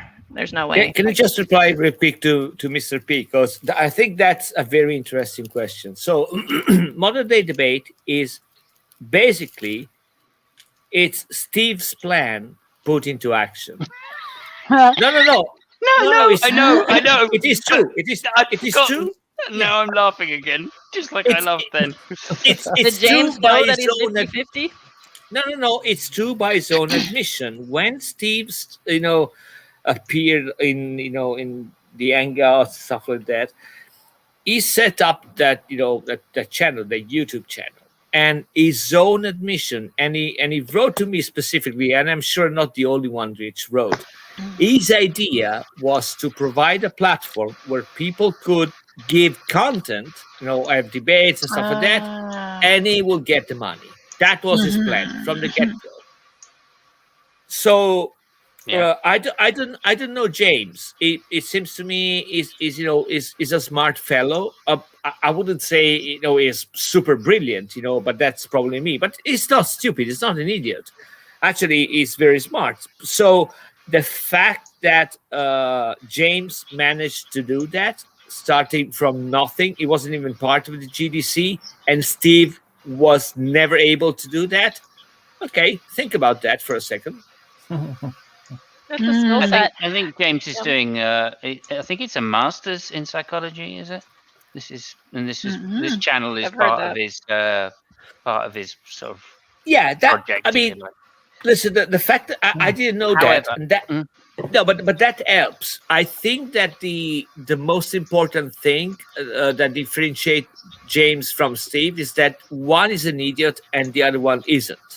So that I would say is the main difference. And then if somebody also is has a master's in psychology, that helps too. But the starting point is and James is prepared to do some work and try and build something, and Steve obviously just wants to fucking get everybody else to do it for him. James does work very hard. He's doing all the circuits. However, all the contacts. If I may just criticize it for a moment, right? It's fucking stupid, right? I mean, for fuck's sake, how long has he been putting fucking debates on, and they still can't get any decent people on, right? Very fucking rarely do you see anybody worth a fucking shaker, right? Normally it's flat earth. I mean, if you got to go down flat earth, you're doing something wrong with your fucking debate channel.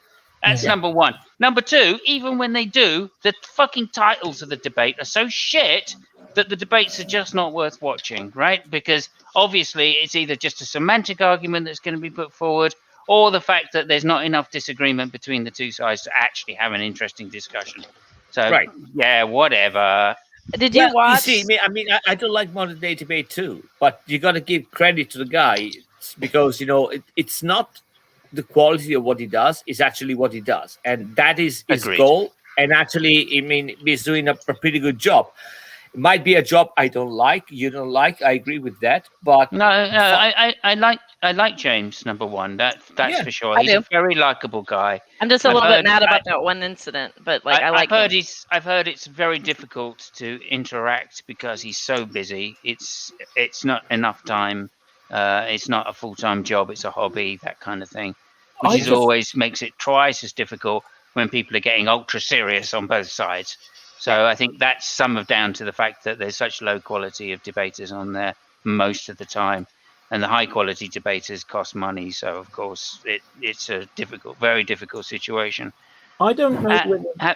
Sorry. Having said that, I also disagree with a lot of people. I like his moderation style in that it's not intrusive. It's not trying to get their It's not trying to dictate everything. I mean, if you listen to Steve moderating, for instance, I think what he needs is a button pusher along with the moderation, and I think it would help him a little bit have like a producer of some sort that just kind of handles some of it, because he's multitasking so much that Yeah. I think if he had a little bit of help, it might be helpful for him to do a little bit better. But like he does really good, considering. he does, considering, yeah. Yeah, I mean, he has praise as a moderator.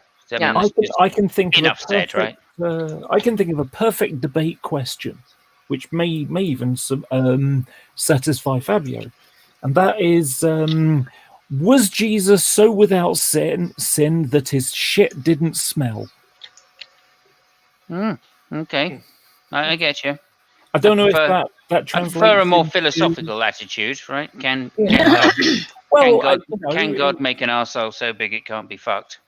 So I wanted to interrupt this real quick and say hi to Sheila. Sheila's new. I've seen Sheila around about in chats, and I just wanted to say hi, welcome. You're going to find very different opinions all around here, and that's encouraged and awesome. Love James, though. Don't get me wrong. I'm not against the channel, and I'm I think not most against people the- like him. I think most people that have met him in real life like him as well. I mean, And- honestly, I love the fact that what Ollie Sparkle said before. You know, the way that he moderates, it actually looks like he doesn't give two fucks about the people moderating. And no, I mean, and say that. I think it's a style, and I think it suits everything really well, because it speaks volumes about the fact that actually what it was really, I mean, to me, his greatest accomplishment is that he was able to start like a dynamo, you know, like a big wheel, to set that in motion. And that wheel is now turning under his own weight. You know, it seems to be he's putting very little effort, and probably it isn't, you know, but he's putting very little effort, because what he's really, his goal is to provide a humongous number of debates, and most of them are not really interesting. I agree with Simons, but it needs the numbers. You know, it needs the machine churning up. You know, It's got to be things. constant. It's YouTube, right? Yeah, Yeah, that's a good point, you got to feed actually. the algorithm. Yeah. Mr. P asked if I'm still friends with Hannah A. Yeah, absolutely. Well, I mean, we haven't talked in a while, but like, I really like her, and I met her in San Francisco on the San Francisco trip. She's got a solidness about her that I appreciate. Yeah, like if I ever visited her state, I would totally like be like, hey, what are you doing? And see if we could like hang out, because I really do appreciate her. I like her a lot. So yeah. Okay. Who the fuck is Anna Hay? She was the one that had blonde hair and kind of had like, I don't know, kind of a Swedish look to her face almost, but She has an orange avatar. does Mainly she have orange. orange now? Yeah. Mainly orange. Anderson, is it? Is that Anderson? Yeah. Yeah. Oh, she's, yeah. More of a commenter, and especially in the olden days, like she was around quite a lot. Yeah. I think I remember. I see her around on several channels still. Yeah. She's a cool chick.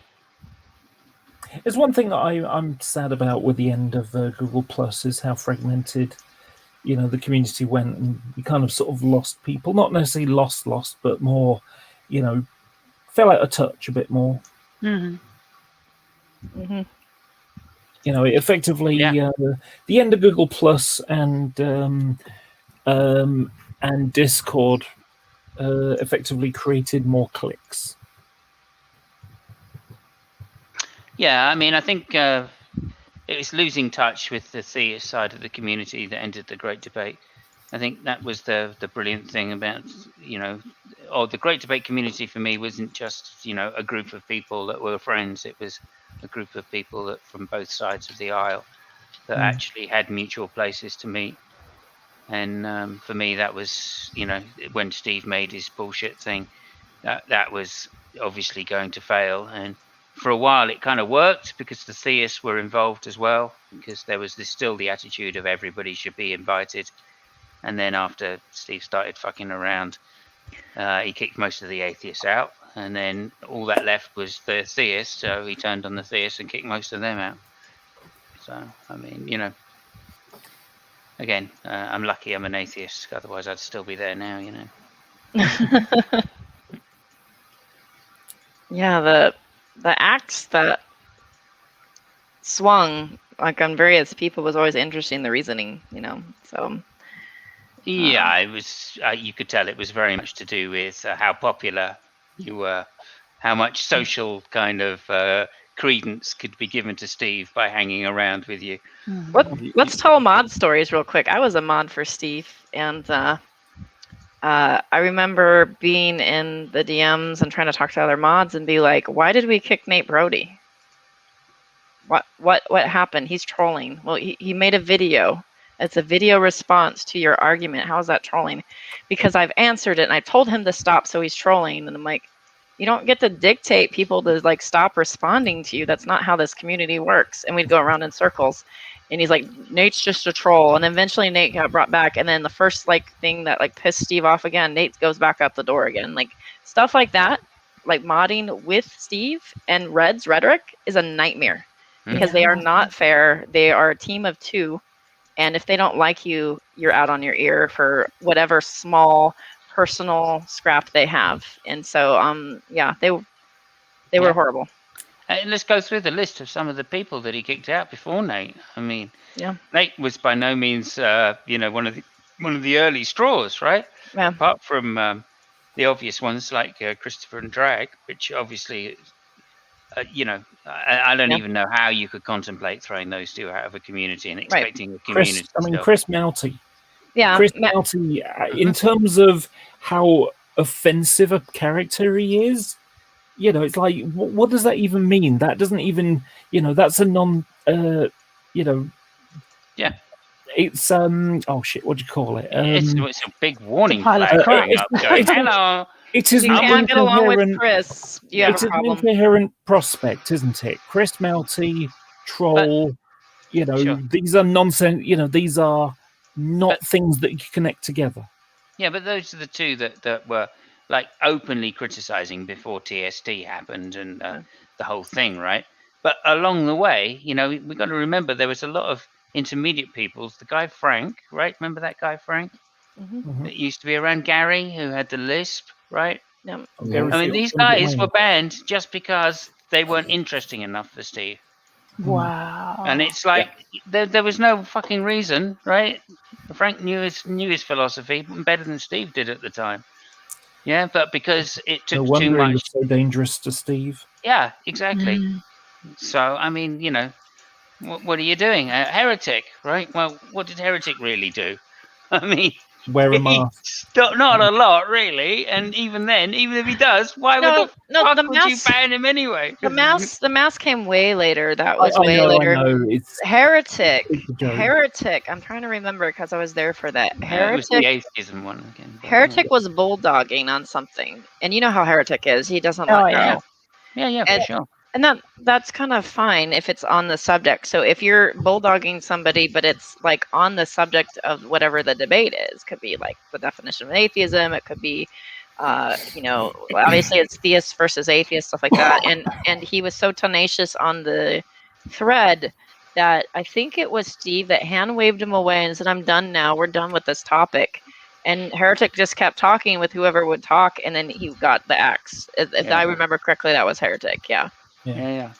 And again, as a mod, I was a mod for Steve. I'd be like, "What are you doing? Like, why are you breaking everybody?" Like, I did tell him, if you can't get along with Christopher Mouty, you should just give up and not be at the helm of a community, because like he's a community builder. He would be an ally to anything that you would try to build instead of a hindrance. And any criticism that he would give you could be helpful and not harmful.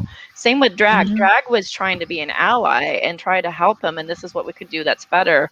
And when people had grievances and they whined and complained about Steve, he was trying to actually help, and the hope was not to break Steve, but to confront Steve and be like, "Listen, you're not listening. These people are, you know, having some issues. Let's see what we can do to fix and work this."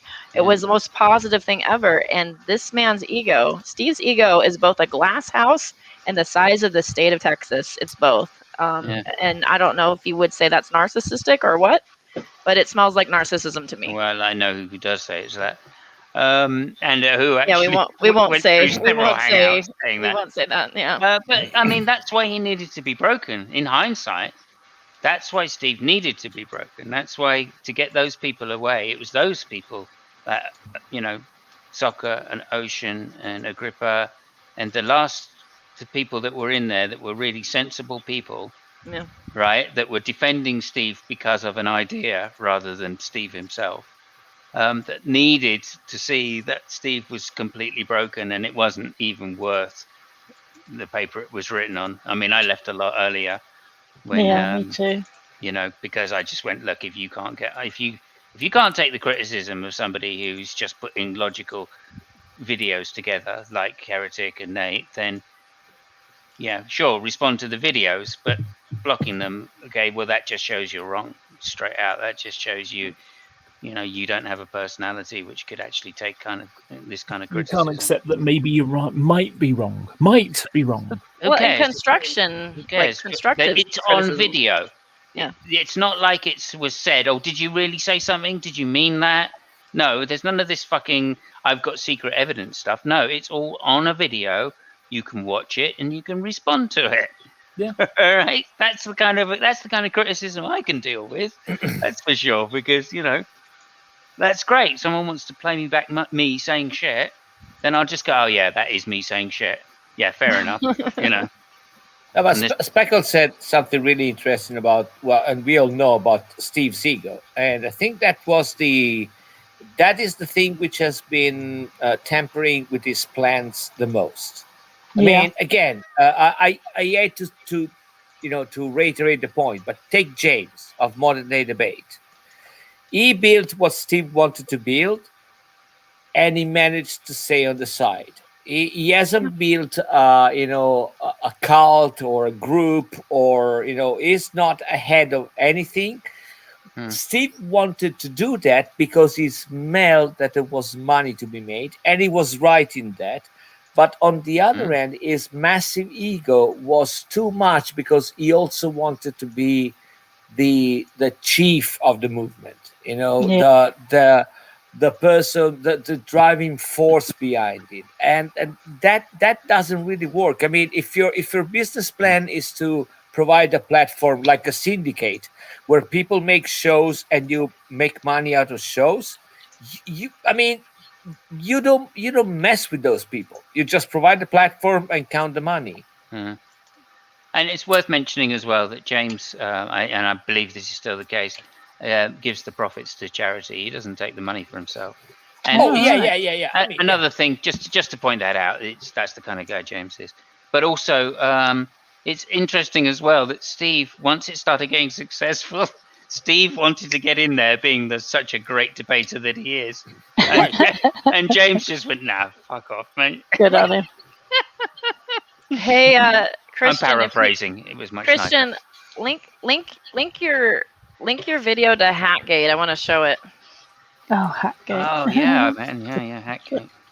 I'm trying to figure out how to link it here. I will give you a wrench, and then you do have a wrench already. Okay, link your video to Hackgate because I always have trouble finding your channel because it's Skylar, wasn't it? The incident is Skylar, but the little pictures are hilarious. Yeah. Although because who did it, I'm not in it, but I had one which said guy with the just had liar pointing down. Green background from brain. One of those philosophical ones. If that's NeoCloud. lie and I'm a liar. Yeah, that's the one. Yeah. Yeah. NeoCloud. Good old Picture his NeoCloud. background. Oh yeah, that was it. Wow. Famous film that.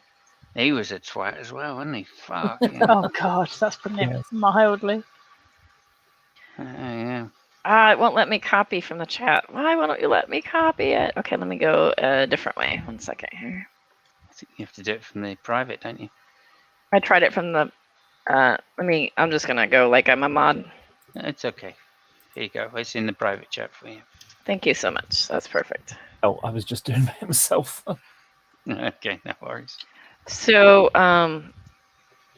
back in the days when we had G+, we had more community, I'd say, only because there was, for one, it gave us space for the talking heads, people that were interacting, more chances to join the threads and have a more.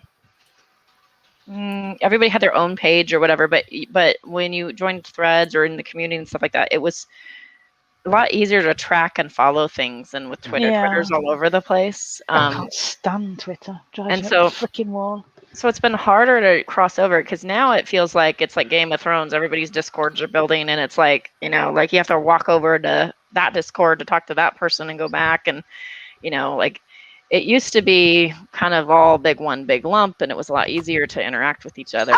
So hey, Ooh, we have a conflict. Stop it. There was a thread though that I think Christian might be referring to, which was the longest thread you could get on G+. Yeah, that one.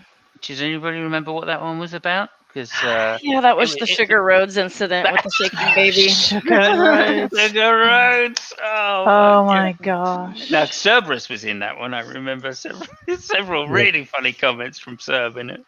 Yeah, the baby that had concussion that night on TST. Oh my gosh, I remember having to say stop shaking the baby. That's all I remember.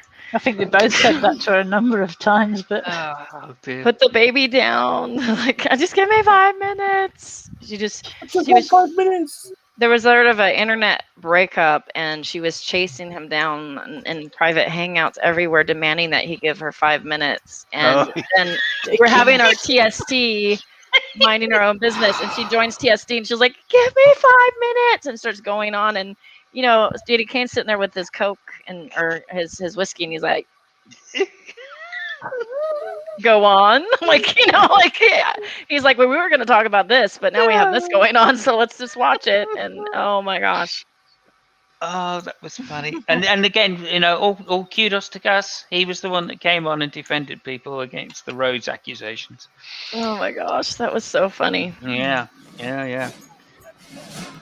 So back in the days, there was this guy named NeoCloud. NeoCloud was a theist, and he was in an argument with a deist. At that time, he was a deist, but now he is, I guess, an agnostic, and his name was Skylar Fiction, and it continues to be Skylar Fiction. Skylar Fiction wears those flat caps, those caps that look like, like the Irish flat caps or the paperboy hats. Yeah, exactly what they're called. Yeah. Old man cap. I love those caps. But anyway, he wears those a lot, and he was wearing one inside. And Neo wasn't faring well in his debate with him and yells, "Well, you're dishonest. Your hat's dishonest. Only dishonest people wear hats." Yeah, why are you wearing that inside? G-Man, hello. This is coming from NeoCloud, who used to try and hack people and dox them. Is that considered a red herring? I don't know what that would be considered. I guess a red herring, maybe something that's nothing to do with anything. So anyway, we always thought it was funny. And so one of the things would happen is if there was a blow up like that was ridiculous, the community found ways to kind of make fun of it and make light of it without necessarily being cruel or humiliating to the people that said the stupid thing, but also to show sort of solidarity and to just make people laugh. And so this is called Hatgate, and I'll play it for you really quick. And I can show you back in the days, people would do this, and I miss these days because you don't see this as much anymore. Morning.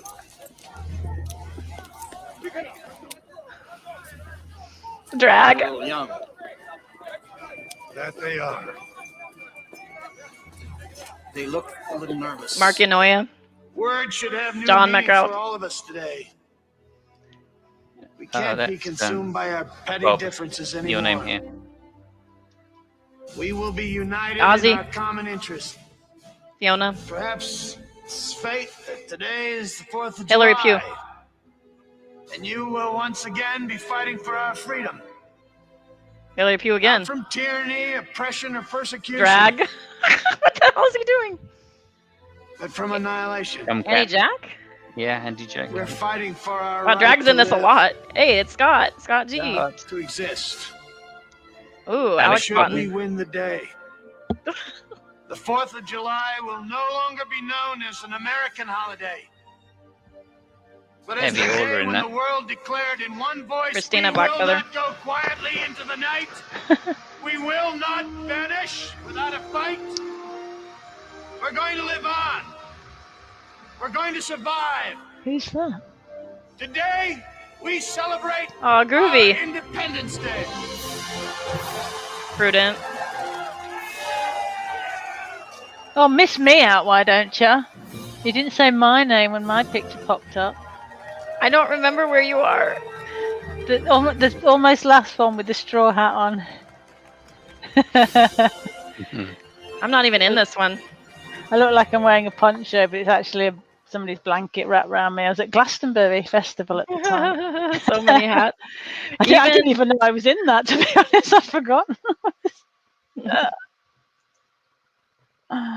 So many hats indeed. Oh man, I miss the days where it was light fun like that, you know? Yeah, I remember also we had hangouts with hats. Because I remember one that I was in that they had like a Russian Red Army hat. You know, so yeah, it was funny. It was funny. I don't know. Maybe we had less idiots to deal with, or they were different. I think they were isolated more. There was less of the crossover stuff. So you'll be happy to know that Prudent doesn't think we should bomb Iranian farmers anymore. Oh, that is such a relief. Yeah. Okay. We did a whole fucking show on that one. Yeah. Weeks about that one. Just now that going on he's about joined the army, thank Iranian God. farmers being in the desert. Let's go and bomb the desert. Well, it wasn't just bomb; it was nuclear bomb. Yeah, it was. Drop a nuclear bomb in the desert. And we were talking to him about war crimes. We were like, we don't nuke civilians. What are you talking about? Like, Listen, some goat herders. It's fine. Don't forget that not too many years after Prudent said that, the U.S. had an American president which proposed to bomb hurricanes when they were leaving Africa with nuclear bombs. So, okay, yeah. Prudent was quite an idiot, but yeah, I mean, Prudent's president. I'll vote for that. Thanks, Markinoya. Yeah, that was another one. So thanks, Markinoya got Nene blocked because it was her thing, and the fact that she wouldn't call Shamos pretty. So Shamos never forgave over that. Thanks, Markinoya. And then look at my picture. Tell me I'm handsome. I am handsome. I'm a good-looking person. She's like, you're right. And he's like, block. like whoa, like this guy's got problems. And that was all because Annabelle used to have a crush on Seamus. Oh yeah. Yeah, she used to say how handsome he was, the best looking guy on the internet. Yeah, but she doesn't think that anymore, knowing the new Shamos. Wow. Shamos who pees in bottles and stuff. Oh, he's got a lot worse since then. Oh my God, you should see his politics now. I mean, Annabelle liked this man the way she liked his pizza.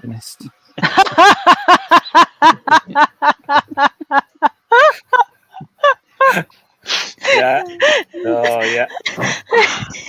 I remember her eating a pizza that had corn. She had pizza that had corn in it. I'd never seen that. It wasn't only corn. That's probably the nicest thing she had on it. There was corn. I remember there was corn. There was tuna. Tuna on pizza. What the fuck? Yeah. Mind blown. Like I'm like everything basically, wasn't it? Oh my God. It was incredible. Incredible. There's too much stuff which is missed, unfortunately. I wish Nadia's has never really. I mean, I know no one has got enough time in their life to go through those videos, but I wish at least there was a chance we could get some of that shit back.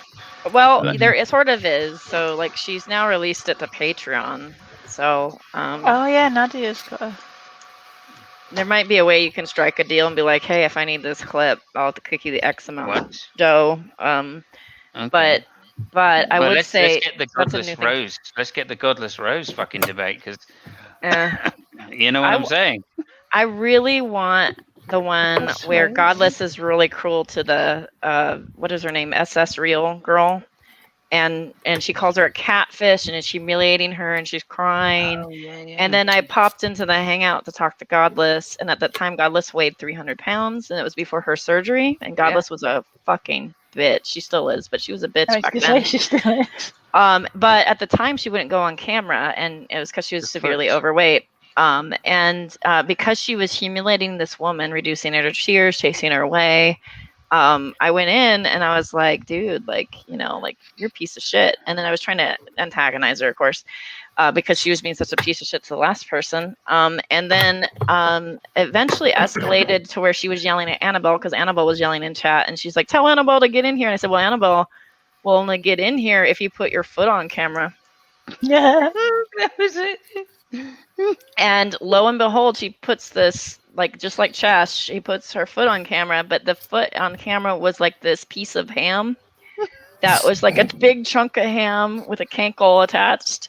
And then below her foot, there was like weird, I guess they would say like newspaper all over. And then there was a Nair bottle just laying there too. And she put that chunk of a foot on camera. And I really want that clip because I find it hilarious, because she still chases me down and goes, come up, bitch, come up. And after she had surgery, she had cosmetic surgery and stuff like that. And she's like, look how fat Holy Spackle is. And I'm like, oh, bitch, at least I don't have a ham foot. Yeah, one of those stomach bands or something. Oh my god. I want to see the hangout where Nadia lost the airplane while streaming the hangout from the airport, and she lost the flight paid by somebody else, and she just got stranded in the airport. That was fuck me sideways. Because she was streaming. Yeah. Isn't that? That's not the one on my channel, is it? I don't know. Have you got? I have one where it's from the airport, I think. Yeah, that might be it. To the airport. Okay. But I've got literally one Nadia hangout, and that's the one. Wow, if you got that, I mean, you got a gold nugget. Yeah, I had no idea. I haven't looked back at it, but I'll dig it out and find out. That's for sure. Yeah. Simos, do you have any pee bottles of Shamos? No. There's meltdowns of I want to Shamos. see these Shamos keyboards. and Godless were shrieking at each other a couple times Wow. on Tom Rabbit's channel. I think the last time I was in a hangout with him, he'd not long come back from having destroyed a boat or something. Sorry, it wasn't Shamos with the pee bottles. Amongst others, yes, it was. Oh, it was. Oh, MK is one of them. Yeah. Yeah, I mean, MK was the king of pee bottles. Well, I mean, the difference that is that Seamus was on a boat, right? Yeah. And he couldn't piss off the side of the boat because it was in a harbour, so he used to piss Right. into bottles and then empty the bottles at night over the edge. Right. I mean, so he had a reason. He had right, a proper reason, as While opposed to MK MK was just in his room, and But Yeah. he, couldn't be All bothered it to was- work he couldn't even be bothered to walk to the ensuite. right. So it's not like it's down the hall, turn left. You know what I mean? Well, It's an ensuite. I have saved a video of Nadia's, which was what was it? I think it was titled "I Bring Soviet Chaos to America" number 427. That's a bit of a joke at the end part, but it's the one where and you were there, Spackle, if I remember correctly. And we're talking about I'm talking about the resurrection and contradictions in the Bible. Oh yeah. And I said that, you know, you've got the Michael Bay version of the resurrection account, which is Matthew. And the reason why I call it the Michael Bay one is because if in a Michael Bay movie, if a car explodes, it needs to do 3 or 4 somersaults in the exploding. And there's quite a difference between the other ones where it's who's going to move the tombstone out of the way. Oh, look, the tombstone's been moved out of the way. And the Matthew version where there's a giant earthquake and an angel sweeps out the sky and moves the tombstone out of the way. And he said, that never happened. I said, it did. He said, I bet you $100. Okay. And so I'm on for that. So I basically screen shared what it said. And he said, well, I look at it in the Greek. Really? Okay. Oh, yeah. Well, let's go to the Greek then. So we went to the Greek and it said it there as well. And then he started to try to, you know, complain about that and say, yeah, but you see, there's an apostrophe there. It's like, yeah, but the Greek didn't have the, you know, that kind of thing. And in the end, Rev News paid his bill. Oh, yeah. Fabio, was it a Nadia hangout where you and I were in with Michael Ann, where she said that the Cold War was just a James Bond movie? You just Nearly wet yourself. Yeah. I was just speechless, and Fabio yeah. nearly wet She himself. was fantastic. She He just Oh said, my you know, gosh. it never existed, you know, just a James Bond movie. Yeah. Oh, it was so funny. I'd forgotten about that. She was fantastic. Oh dear. Hey, Speckle, can I have a wrench? Because I want to drop a link. She's going to pee and not in a bottle, which is super disappointing. Yeah. Well, it's not so easy for us girlies. Girlies, Jesus. Hey, take a Christ. funnel. Stop complaining. I didn't say we couldn't do it. I said it's not so easy. Yeah. Okay. Like that's the only reason we don't do it. It's because it's. What's this? All right, Italy to the Indian Ocean at night. Okay. So what? There's Hang a. on there. I've got a thing from a channel called Space Videos, which I'm sub to, and it says Italy to the Indian Ocean at night. So presumably it's the space station. Yeah. I'll send it to you. I'll link you. Mm-hmm. Oh my word, though. Oh dear, some of those hangouts. Oh jeez. Yeah. Yeah. DP And Jones used That's to how come in Steve came so into the drunk. world. Yeah, that's how Steve Oh, came is into that where the we world first through met him? Nadia Hangouts. Oh. Oh yeah, no, he's best friends with There transsexual Nadia. is one guy which I really, really, really miss from the old day, and I can't remember the name. I know it's on Facebook. It was a British guy, a young lad, and I think he used to play, and he also made stand-ups. Oh, yes, I know you're talking about. Not the guy we did the Formula One podcast with. No, he was the one behind the Cowden. Yeah, Cowden was yeah. his name. He was the one that did the Jason Burns tribute. Yes. You know, Under the Wrath of God. He did something about Jason Burns, because that was the period I'm referring to. We are all obsessed with Jason Burns. We used to play games with Jason Burns. We used to so there was this game that we used to play one summer that we had to Benny Ocean? No. No. No, Benny Ben Ocean's not Cowden. English. Crowden. Yeah, Ben Crowden. Yeah. We were placing bets on specific words that he was going to use, and then we played like 2 minutes of Jason Burns, and we just that was the game. I remember playing that game with you, and what we used to do, just do like a private hangout, and we watch a Jason Burns one, and we pick a word, and whoever got the word said most won, and you know, Right. but the problem is everybody wanted to go for scholarly or academic debate. Oh my word! Spackle, can I have a was ratchet, a please? face. So I can Could you have a what? a ratchet in your live chat. Oh, a wrench? Uh-oh. Let me Am I not see. worthy now? No, I just don't. I'm trying to like not get too many out, but let me I can link give it. you a spatula if you want. Yeah. There you go. You got a wrench. You got Okay. a spanner, as they say. Is that for making your pasta? Is it? Or That's the spatula.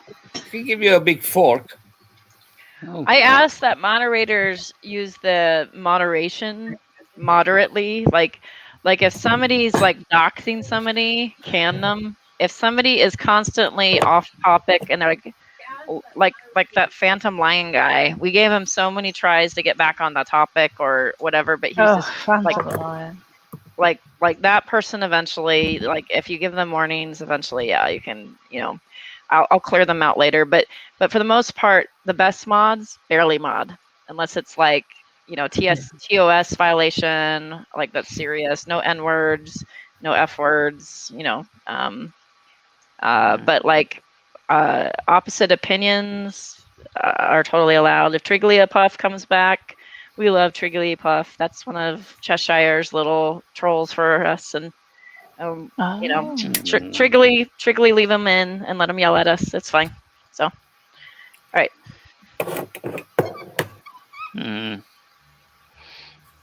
Yeah. Midnight never came back. No, good point. But probably went to somebody else's hangout, I should think. Could be a meeting. They have those often. A meeting. Yep, meetings. They who? Yes. Who is they? They. Oh, they. Secret meeting. Whoops. Okay. Yeah. Yeah, I've been on Tom I Rabbit's Discord. I told I'm him it'd actually on be- it, but I go looking at it very occasionally. Oh, I can't deal with Tom Rabbit's They. Discord. Fuck off. They Yeah. have meetings. Can't you fuck off? Yeah.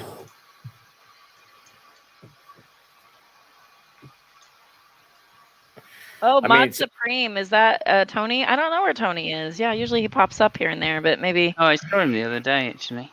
Yeah. Yeah, I'm waiting for him to pop up in places. Who? I was really hard on him yesterday. What He did got you really upset do? with me. What did you do to him? Oh my God. Tony who? You know, sir, sorry, before you go on, you should not have said anything because the ramble that you made, you should have that was enough. That was good. Like that's it. Stop it there. Oh my God. What did I miss? What channel was this on? I don't even know. I don't know what they're talking about. Just people. I think- Just people being people. Why are people people? Ah. I don't understand it. Was it ProLib server going down? No. It was in Jay's, I think. Oh, well, what, Jay Passick? Yeah, it was, wasn't it? Yeah. Oh, well, Jay's a wild, wild west over there, man. Wow. Oh. Yeah, Jay's pretty. Yeah, like if you're gonna be in Jay's chat, you better like buckle up, right? Yeah, he started like just basically blocking people in the chat that didn't like do anything. Oh, that's not how you do Jay's channel. Who's doing this? I've lost. I'm completely lost. Who was blocking people? Tony Designs or what's Oh, I know. Titan, Yeah. your Titan. Titan Uranus. he gets a little too much joy over having control of people, so it's going to be my personal mission to Is it? make him hate me wherever he is. Huh. Is it really? Huh. My thing is, if you're mod and you're a good mod, that's great. But like, pick a few channels where you're mod at most. But like, if you're mod across too many channels, then that's too much power in my mind. Like, you can block if you have a particular dislike for, say, let's say Blue. We'll pick on Blue, right? Blue, Banjo Blue. You have a particular dislike for Banjo Blue, but maybe he behaves differently in one chat to another. Have you ever noticed Blue usually behaves himself in Christopher Mowdy's chat? If I suddenly have a wrench in Mowdy's chat and I block Blue for no violation whatsoever because I have a particular issue with him in another chat, like things like that, I find it concerning. So if somebody has mod in too many chats, that's why I get a little bit concerned, just because it's a lot of power. Yeah, but you understand that your point of view is totally retarded. You understand? Oh that, my right? God! No, I'm not going to be monetized. Damn it! Oh yeah, because we have been saying someone Hail already said the Hydra key and I word. you know, like yeah, I mean, but it's because of the retarded stuff. Yeah. I get your channel this video can't be monetized all the time, and I'm like, bitch, I'm not even monetized. Like, what are you talking about? Yeah, that's the only reason I don't get thrown off fucking YouTube. I'm sure of it. Yeah. Some of the shit we've said about Lewis Hamilton's dog. I mean, come on now. Yeah. Exactly. That's animal cruelty. Yeah. Yeah. 25 channels is too much. Please stop at least 10, maybe less. Like 4 or 5 is better. I'd say 4 or 5 probably. There's 4 or plenty 5 of maybe. people. There's plenty of people that can handle being mods in that many channels. Yeah, It's just if, the fact if that they don't mod, yeah. well, yeah. If they basically don't mod at all, but he like they don't have to even do anything wrong. He just has to be annoyed at what they're saying, and then he'll just try to remove them from any like the whole community. We have a sock account that's joined. Channel limited. Oh, it's one of Steve's kind of. Is I that don't like know. temporary? He Or? likes Steve, but I don't not know real. whether he's. Hang fully on. board. Hang on. The person that tried to join backstage, go ahead and let me know who you are. He's a new guy, I think, who he likes Steve's stuff, but is a bit ambivalent to the craziness that Let's we find out. explain Let's find out about who it. he is first, Laura. Yeah. That's what I'm saying. Okay, I got an idea. All right, this is what I'm going to do. Doo-doo. Ah. Hey, who's this? Hello. Hi, new person. Who's this? I'm going to give you a chance to go ahead and fix your mic settings. If you go to the little gear and adjust it, you can actually select which mic you want to use, and then you can speak. Dum, dum, dum. All right. Well, I'm going to just assume you're a creeper then, and I'm going to boot you. Thanks for playing. Yeah, he was on ProLib server yesterday. Yeah, Knocknar has got a point. Mm. Temporary channels are not channels, so Yeah. Oh, they wants to be added again. Okay. We're adding again. All right. Get it it's all together this cached. time. Hello, right. this is channel limited, and today we're going to be. Bye. Okay. Let's do All it. Let's do the right. dark Dawkins. What are you? Some snot-year-old, 8-year-old, some snotty Oh, 8-year-old. You're fucking banned. Van Hammer. You're a troll. I'm sorry. I don't. Whatever that was. What if that was their real voice? Yeah, playing a soundboard's never going to work. Too. Well, if that was a real voice, that's another whole entire issue. Yeah, Some that's a people have bigger that. problem. Yeah. Some people talk like Mickey Mouse, don't they? Because there's something wrong with their voice boxes. Do they Yeah. really? I think you'll find Yeah, it's 'cause- honestly, I they think you'll do. find it's because they're cartoon mouse. But, Yeah, eat raw spaghetti. That's what I was hoping for that soundbite. Oh, that was classic as well. Eat raw Yeah. spaghetti. Oh, is that Doth Dawkins? You know what? I'm looking at what Nar said about temporary channels aren't channels. That reminds me of something that Steve said. He tweeted, said, private Facebook groups are not private.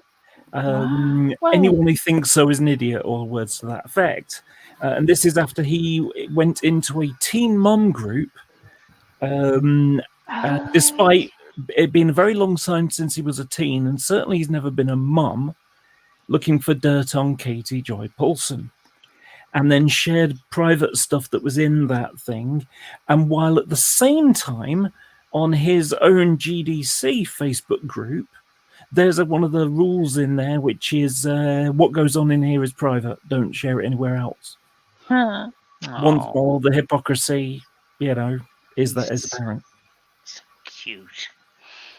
Although, I'm sure he's been through as much pain having a shit as some women have been through giving birth. Undoubtedly. Mm. Oh, didn't he say that? He said something like that about the pain scale being as bad, didn't he? Oh. He did, yes. Mm. Oh, bless. Christ. Mm. Yeah. Never Oh my mind. god. Christian just said about Nephilim, and we're talking Nephilim Free.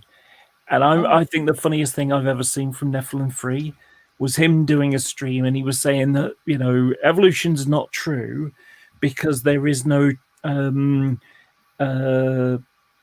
transmutation of species, he was saying. And so he posted a academic paper about the translocation of species and how it was really, really a problem. The problem is that the paper that he was directing to was about zoos, moving animals from the wild to a zoo, or from one zoo to another zoo. So it was translocating via crates and airplanes and ships and stuff from one place to another. Nothing to do with biology at all. Right. That's what happens when you look at the abstract in a hurry. They used to do that. Tommy Hall was a bugger for that, wasn't he? Oh yeah, that you'd be surprised how many times that happens. I miss Tommy Hall because he was someone to yell at. Like, he had the worst ideas, and you're just like, you're the reason why we got Trump. You're the reason why there's anti-vaxxers. You're the reason why there's so much, like, gay hatred. You're the reason why you think marital rape's not a thing. Like, you're the reason. There were so many things to argue about because he had such abhorrent ideas. And led to one of the funniest Nadia hangouts that Nadia was involved with, of course, which was he came on and said how immoral gay sex was, and how many partners. The average gay man has 50,000 partners. Oh, I remember that. Jesus, what? I went on for the next hour trying to come up with different ways that someone could have 50,000 partners. And then I asked him. I'm exhausted thinking about that. I asked Tommy, I said, okay, so, like, I understand you think gay sex is icky. I understand that you think it's, like, an abomination to God, all that stuff. Okay, let's grant that. A gay guy works at a restaurant. What do you do? And he's I said, would you continue going? He's like, no, because they probably have AIDS, and I don't know what they're doing to my food. I could be eating semen. And I was like, yeah. What? And ironically, I mean, if anybody was a gay man in denial, it was that man, Tommy Hall, right? Oh, yes. Oh, my God. Did he really say 50,000? It was something like 50,000 in a lifetime. Because I just looked it up. The average person lives 27,375 days. That's like more than 2 a day. Yeah, I know. Well, gays have a lot of stamina, don't you know? Even with medical Nadia's fact. even with Nadia's amazing imagination, she was struggling to come up with ways that she could have that many people. You know what's crazy about that is that That's what's crazy about it. Sorry. I don't think sex workers can get up to that number. That's a pretty high number. Yeah. Yeah. Although, as I was saying to Nadia, I mean, if you went into an average bar length is probably going to be, 30 foot. You could have like 10, 15, 20, 30 men probably bent over the bar, and then you could just literally just insert the penis once into each anus. Yeah, but that's could do that repeatedly for about 3 years, and you're getting, Yeah, well, no, in fairness, did he specifically say anal intercourse, or did he just say sex? Sexual partners. Yeah, you could be like, doing one thing with one man, and one man could be doing something to you, and you could be Eiffel Tower. There you go. Yeah, I didn't know. I must point out, Simon, or that spit roasted. I don't know which, whatever that is. Yeah, I got to point out, Simon, that scenario did. That was the attempt to try and break the Guinness Book of Records holder. Yeah. Someone called Ron Jeremy, I think it was. Just to tie it all back. Is Ron Jeremy in jail yet? I heard that's going down. Who's Ron Jeremy? He is the porn star that is the Ron Jeremy that had a giant dick and an ugly face and looks like Steve. Oh, okay. Sorry, I see you mean. Of which Steve is only similar in one way. There was an episode, I don't know if you guys saw, it was a show called Silicon Valley, and there was that episode where they're trying to figure out how many people you can suck, how many dicks you can suck, and what is the most efficient ways. And it's brilliant. If you haven't seen that, look that on YouTube, because it's fucking brilliant. You got to put them in a certain position, so you divide them by height, and so you can manipulate all. It's fucking it's brilliant. Yeah, I remember Tommy Hall repeating something that some religious bigot said, and it was something like, there are 47s a way one man can have sex with another man. And Super Really? was there and said, I only know 12.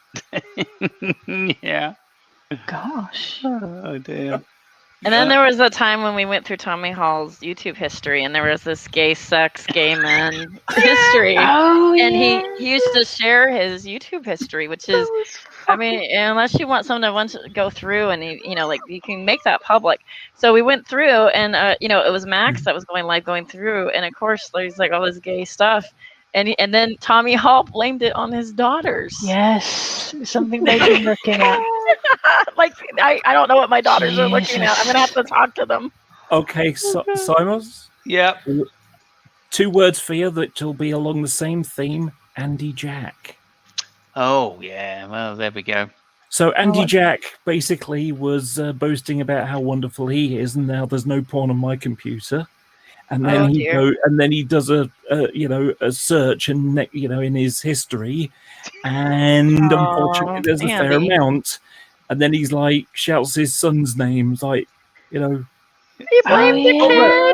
Oh no! Blamed your son. Yeah. Who I should just who I should just remind everybody who he described as built like a shit brick house. Oh yes, that was it. Yes. Okay. Not a brick shit house. A shit brick house. That's just... I'll never forget that. Andy Jack, that is a fucking classic. Oh dear, he came up with some silly things. Yeah. Well, he tried to sue us as well. Sue us. He took us down, didn't he? Did he? Yeah. Oh, I must have missed that. We tried to. And then, because we all started taking the piss out of his company. Oh, yeah. God, In fact, we all wore caps, which had different phrases on them. You know what? We're going to win. Yeah. We're going to win even if I have to go into the auditorium and personally jerk off every guy in the audience. Jesus. That's a lot of jerking. And we only have 10 minutes to present. Well, so we're fucked, aren't we? Yeah, even if he's joking 2 at a time, there are what? Oh my God! Room, so that mean jerk time. I mean, it doesn't matter, but hypothetically, time equal to 4 total jerks at a 2-dick rate. Unless Ehrlich jerks off 4 guys at a time, and then we can cut that in half. How would he do 4 guys? He's got 2 hands, so that's 2 dicks at a time, right? Look, you have God. 2 guys on either side with their dicks tipped to Jeez. full length. It's complicated, isn't it? Tip to tip. They're doing the docking style. That does make sense. Like 2 shake weights. Yeah, so what we're trying to do, hypothetically, is minimize time, which is 800 dudes. Oh my God. Time This reminds me of Steve for some reason. Of course, Ehrlich would have to pre-sort guys by height so that their dicks lined up. Not by height, technically. The measurement that we're looking for really is dick to floor. Call that D2F. Oh my God. Obviously, there needs to be a datum. Able to reach up or down to another guy with a different D2F. The longer the dick, the greater the D2F bridge. I would still be able to jerk it off in Oh one my smooth God. motion. Wow. I would just have to jerk it on an angle. So D2F sub 1 needs to equal I had D2F no sub 2. And D2F idea that sub 3 masturbation was so equals 4, where complicated. length L creates I didn't a know either. complementary This is amazing. not. shaft angle. Call that theta. Really? Now, the orgasm shit. threshold Oh my God. is a function of lambda sub I. Such an idiot. times Middle the out. previous orgasm. Middle out. Middle Normalized from the out. parameter Oh my and the God. subject. Middle out. What? I don't even. Guys, does girth similarity affect Ehrlich's ability to jerk different dicks simultaneously? Oh my God. No, I'm not gonna be monetized for sure. Shit. Yeah, I think Not never. What's he doing? I'm I afraid. don't know because I haven't seen this. All right, we're gonna stop because I don't know what he's gonna do next. No. That the next part was inconsequential. Not a bad Because idea. It was part of great strokes on a guy that's already busted. Unless you hot swap dicks in and out, so on a downstroke, you get a new one in. So when you stroke up, you're not wasting any energy.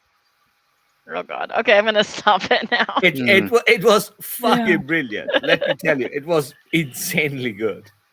That's funny. Yeah. Okay. All right. That's funny. So Ben, so there is a way to have 50,000. Sure. Yeah. I mean, we managed to come up with some pretty creative ways to have that many partners. Yeah. I suggested that, of course, if you were on a ride-on mower, for instance, then you could get around a lot quicker and potentially visit a lot more dick. Who yeah, are but thinking of? with you the talking about a certain- lawnmower, the problem is the DTF, because the height is fixed, so you got to put them on a slope, depending on Yeah, I don't think Tommy was that kind of guy that was into that kind of equations and stuff. No, he was into that. He rode a lawnmower for a living, didn't he? If I remember. He He did did, ride yes. a lawnmower for a living. Yes. But he wouldn't employ women or homosexuals. He had his own Mr. business. P's judging us. I don't blame him, really. We need to be judged. Yeah. And we'll be found wanting. Do you know, I can say one thing. Subject. Oh, I bet you can say more than one thing. Oh, crikey, what was his name? He was a believer, but he was like quite nice, and then Quite he a said lot of- something a little bit crazy. He was quite a moderate. Refuse? No. Oh, God, no. No. Refuse, did you just say? Yeah. Nate Cunningham. Oh, yes, God, Nate, yeah. God. He was like, oh. Yeah, he had some pretty disgusting ideas as well. Yeah. One of the ones he said that atheist hangouts are more immoral because we're always talking about sex and penises and stuff, and it's like no, we fucking now I think about it, maybe he was right. Oh man. So yeah, when he was talking about the right to hit women if a woman hit you, it got way too far because like I ended up in such a big heated argument about it because like I said, I understand like you don't let a woman like wail on you and hit you just for the sake of it. Like, but like at the same time, like there's like a certain point where like if you're a big man and you're like, using force against a woman like in punching her and she's smaller, like it's just uncalled for, and it was this huge fight, I remember. Well, I mean, one punch from a woman that's say my size, and one punch from a man that is drag size. I am not going to be able to do anywhere near the amount of damage that Drag or Xavier would be able to do with one punch. Yeah, no way. Depends where you're punching, but I understand what you're saying. No way. So Nate Cunningham has like a whole thing here. Beginning, God created the universe out of nothing, and it was perfect because God is perfect, and he made the first people, Adam and Eve. They were perfect too, and there was no death and no disease. But the people rebelled against God. That was called the fall, and that is how sin entered the world. And sin is the reason we have death. God finds sin unacceptable. It's what separates us from him, because he's perfect. Buddy. So when we die with sin in our hearts, we can never be with God. We go to hell forever. But God so loved the world, he sent a part of himself to pay the price for your sin so that you can be saved. That is called the atonement. And the atonement is the only way for you and me to be with God. Well, yes, that would be a monumentally simplistic and infantile representation of the Christian doctrine. I think we're all grown up enough to understand that the Bible is not supposed to be taken literally. This is Nate Cunningham, It the doesn't call itself cartoon edition. a science book. The creation story, for instance, is just an old fable concocted by ancient people trying to make sense of the world around them. It's not a historical event. So we can get rid of that. And what about the first human beings? Well, we theistic evolutionists know that every organism on Earth is simply one connecting dot on a vastly long transitional branch of the evolutionary tree. You might well say there never was a first human. Adam and Eve? How childish. And what about this idea of perfection? Was there ever a time in our ancestry when human beings lived a perfect life with neither sweat nor toil? No death and no disease. I think we can all agree that that sort of nonsense only happens in fairy tales. And that means there was never any perfection from which to fall. So let's take this away. And without the fall, there's no way for sin to enter the world. And no sin means there's no need for hell. Oh dear. And if there's no sin and no hell, there's no need for Jesus to come and atone for anything. So let's get rid of this. In fact, there's no need for Jesus to exist at all.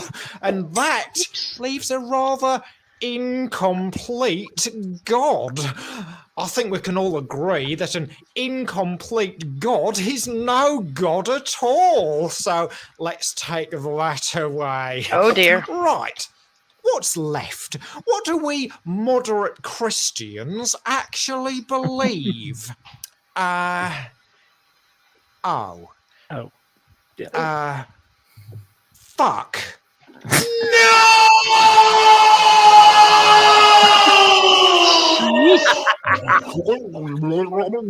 What are you saying, Gary? So, if you remember, I just want to give a side note to newer people. If you remember, Cheshire argue with somebody to represent our side of things with, like, you know, like the Warden apologetics and other things. And Phony Beatlemaniac stood up and said, "Pick me!" And everybody around him said, "No, not him. He doesn't represent us. Not him, not him, not him." And Cheshire's like, "I pick Phony Beatlemaniac to talk to you. So this shit spreads. This is Phony Beatlemaniac." And so, like, he's the little guy down there. And then the big person is Maximus, or Epicurus back then. So. Oh, Epicurus. Gary, Nate Cunningham's in trouble? He's inadvertently demolished the foundations of Christianity by removing just one scientifically invalid verse from the Old Testament? Don't worry, Gary. Poor Gary. Moderate Christian comes to the rescue! Oh, thank goodness you're here. I seem to have accidentally destroyed the whole of Christianity. Hey, don't worry, Nate Cunningham. We'll have your moderate ideology rebuilt before you can say progressive theistic liberalism. But look, every time I try to remove Adam and Eve, sin gets dislodged, and that pushes atonement off the pile, which means there's no way to put Jesus. Hey, how about putting sin down here at the bottom? I tried that, but you can't rest God's creation on top of sin, can you? That wouldn't make any sense at all. Crumbs. I see. Did he used to snort like that? I don't remember the snort. I don't recall him snorting like that. Okay, I know that he did the smug laugh like that, but I don't remember the snort. So okay. See what you mean. This is going to be trickier than I thought. We're going to need help. Good idea, Gary. Go fetch Shanna. Oh, wow. Looks like you guys are having a whole heap of fun. Thank goodness you're here. We need your advice from a super moderate, non-denominational deistic perspective. Look, I've broken the whole of Christianity, and I can't work out how to put it back together. So that little peep of no, that was Fiona. Together. Okay. let's take some deep breaths. You need to remember something, young man. Remember what? You're a moderate. I know, but... Moderates are not like normal human beings.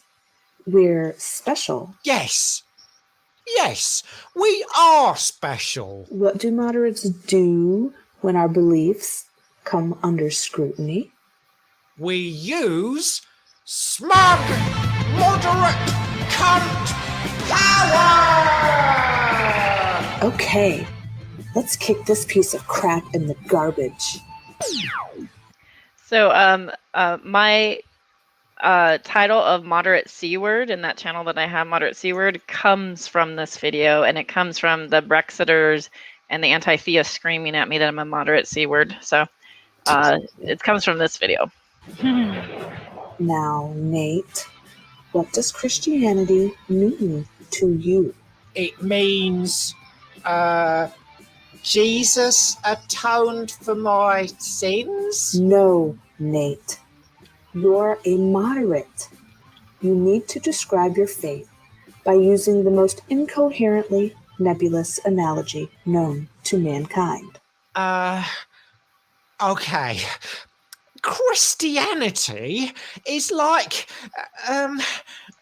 knocking on a metaphysical door and not knowing for certain whether anyone is listening on the other side. Excellent. That's perfect. Hey, let's use this insignificant bit of wool to represent the door.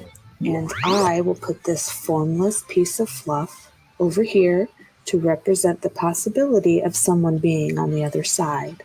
Oh, please be careful. Oh, it's too insubstantial.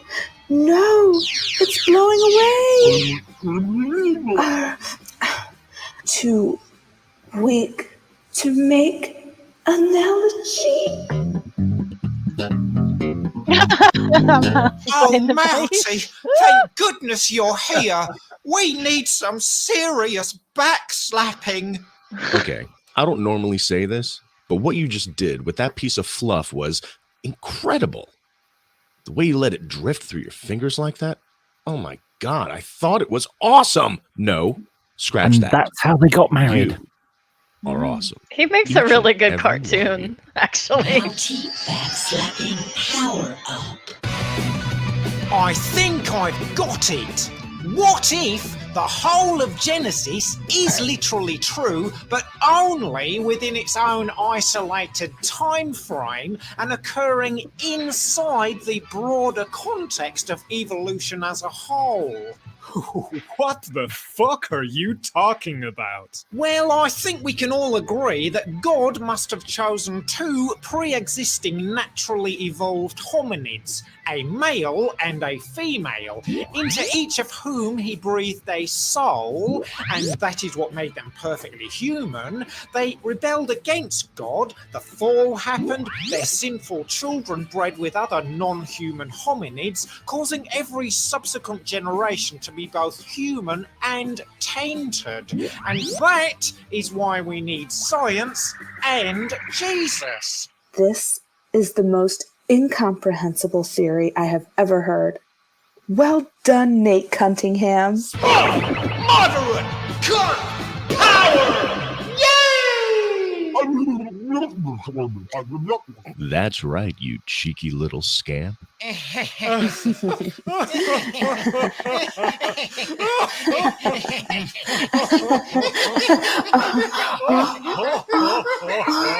Oh, Modi.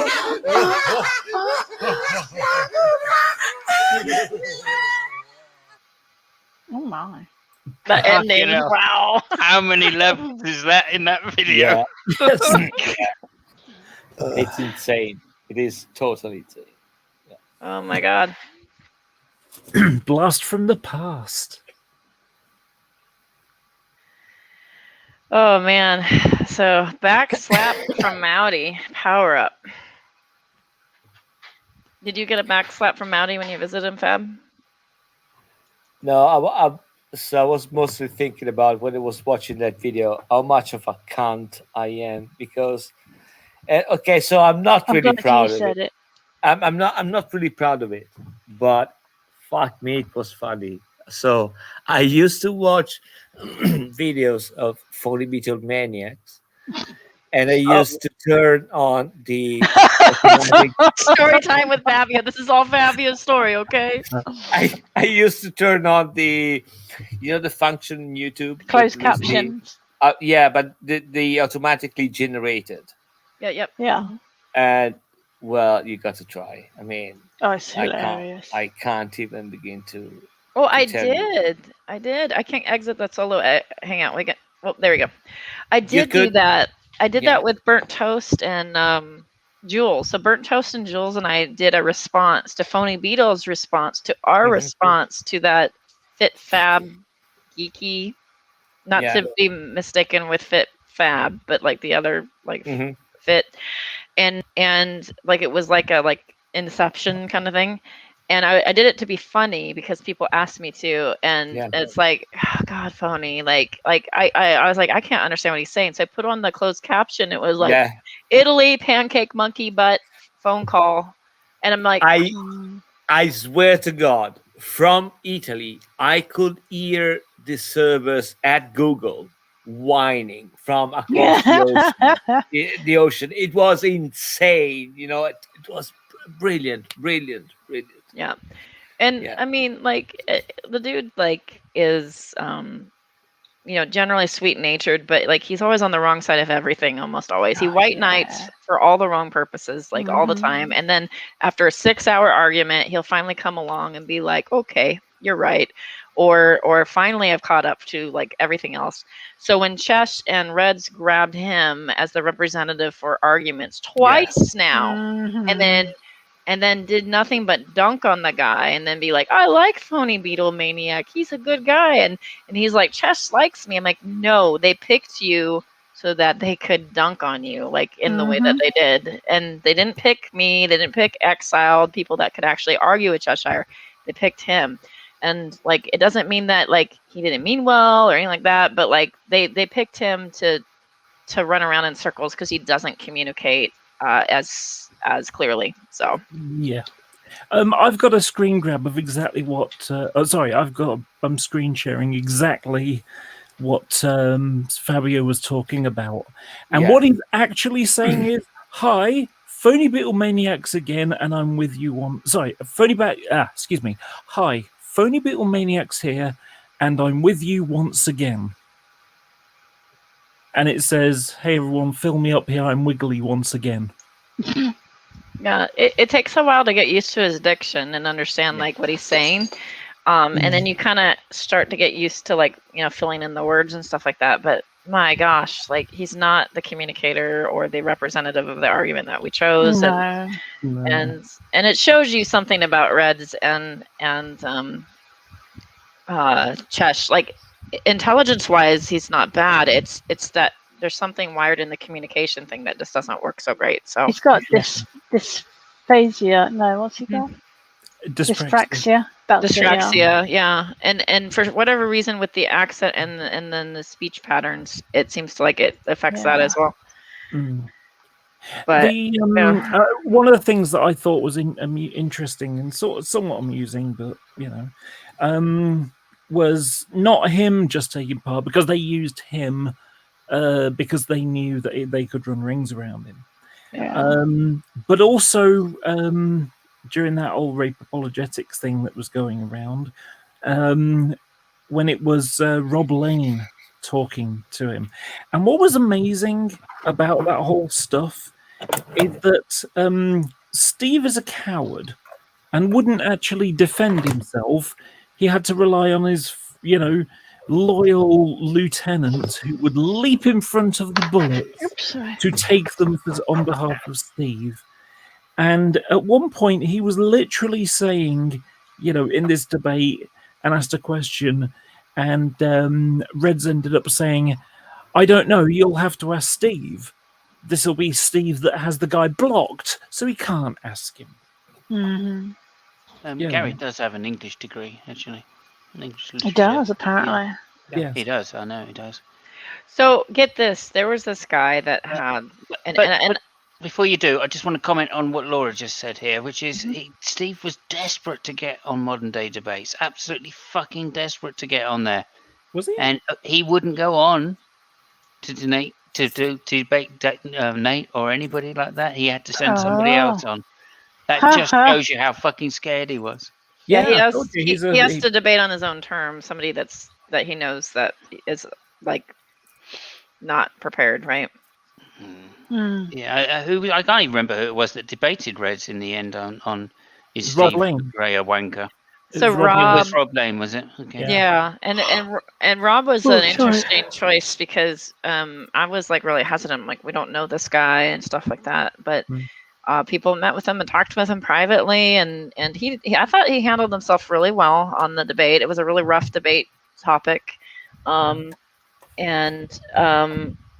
Well, it would have been had Reds taken it seriously, but then of course, he did exactly what Steve does and made it a semantic argument. Yeah. And then failed to understand what the actual argument was anyway. So yeah, I mean, it was a real poor showing from Reds. Really and I think the only reason that strategy was used was because he didn't know who Rob Lane was. If it was one of us, it would be ad hominem, sort of, Rob Lee, sorry, not Rob Lane. Oh yeah, Rob Lane was a different guy. No, I don't think so. Science first, right? It's because science first. Oh, it's because he was going to lose if he actually tried to tackle it as a proper debate. So he had to use these obfuscation tactics. Yeah. I mean, there was no defending what Steve said. It was clearly rape apology. Yeah. As was pointed out by Fiona and Exiled, Nate, and several other people. Yeah. I mean, Romeo and Juliet. You can't And say I know secret information.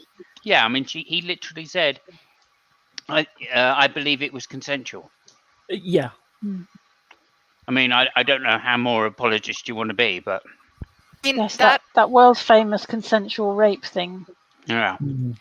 That whole thing was actually how I first met Exiled and Spackle, because I had seen the Warden thing and I'd made a comment on Twitter that, I just thought it was kind of gross, but I didn't really know the whole story, so I didn't really provide much more than it's kind of gross to platform, a convicted rapist, And Exiled sent me a DM and said, if you want to know more about this, watch this video. So she sent me a couple of videos, and it was Fiona's video and then Red's follow-up, trying to debunk her video, which didn't really debunk the video. Because I actually paused it and looked, frame by frame where she's showing the actual court documents Fiona is. And so, I mean, and then you can go and look it up. These things are a matter of public record. So it's she brought facts and Red's just kind of essentially just word vomited this response, trying to play this weird semantic game. And I didn't understand it, really. I was if you didn't do due diligence and platform somebody that is problematic, the way to go about that is to apologize and do better, not dig in your heels and make excuses for the rapist, especially since just a Google search of the guy's name shows that 3 or 4 months before he was on Steve's channel, he had been indicted for sexually abusing his child. I mean, if you're going to put somebody on your channel, at the very least, due diligence is kind of look into them a little. You don't have to do a full background check, but just bare minimum, especially since he said that the guy was upfront that he had a record. I'm sorry. If someone tells me that, I'm going to go above and beyond and a little extra step further than just, if I was going to have, say, Fabio on and I didn't know who he was ahead of time, I might ask around, hey, this Fabio guy? He seems, nice, but blah, blah, blah. That kind of thing. I would tell you straight up, no, he's Italian. Don't. I mean, My grandmother's maiden name was That's so much Bovenzi, nicer so than the joke I I really didn't say. can't judge. My grandmother was half Irish, half Italian, maiden name Bovenzi. I can't judge the Italians. Like, she might, like, come back and, like, haunt me or something. Yeah, that's gonna happen. And this is Well, why you should have asked to Midnight. Apparently, he's Italian, so you should have asked him. So He is that would Italian. solve He was every born in problem. Italy, don't you know? But that's why the whole Steve McRae rape apologetics thing was such a stupid thing to happen in the first place. Yeah. Because it all came down to Steve's behavior. It wasn't anything to do with having a rape apologist on a. Sorry, excuse me. It wasn't anything to do with having, a convicted rapist on his thing. And it wasn't about police auditing. It was, people in the live chat warned him, and he was so paranoid. He thought it was, the likes of me and Dragnaut trying to disrupt things. And so he went and deleted it and then deleted everything else. And so he just dug his heels in, and he became, and this is what's stupid about it, he became a rape apologist for Warden. And I want to express, I don't think Steve was a rape apologist. He only, basically painted himself into a corner where he had only one choice that his ego would allow him to do, and that would make excuses for Warden. Here's Fabio. Rather than expressing he might be wrong. Night, Fabs. Good night, Take Fabio. care. See you on Monday. Yep. Yeah. And it's like, just because he couldn't accept that maybe he was wrong. Yeah, his Well, whole more reaction to than it was that, ridiculous. he was actually blocking people that were saying that Warden was a rape apologist in the side chat, having claimed that he knew that he was accused of these rapes. Yeah. So, I mean, the contradictory story, he clearly didn't know at the time he asked this guy on what his history was. No. I'm here defending whether or not what you did was rape apologetics. I'm speaking at the moment, James. You are here defending his position. Now, I've asked you a very clear and concise question. Do you believe Circumspect, one might say, that Warden lied to Steve about the Romeo and Juliet law? Because where did that age of 17 come from? Because he's told that lie to other people, hasn't he? That's the lie he repeated throughout the police auditing community.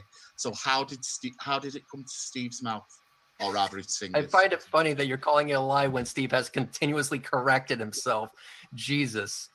Okay, So Warden lied to him. I'm not done yet. I'm asking where it originally came to, not where it went. Where did it come from? I'm not done yet. And then we'll come back at common sense. Is he going to answer the question where that information came from? Not done yet. Not done yet. Could you answer that? Let's go. I would if you just shut up.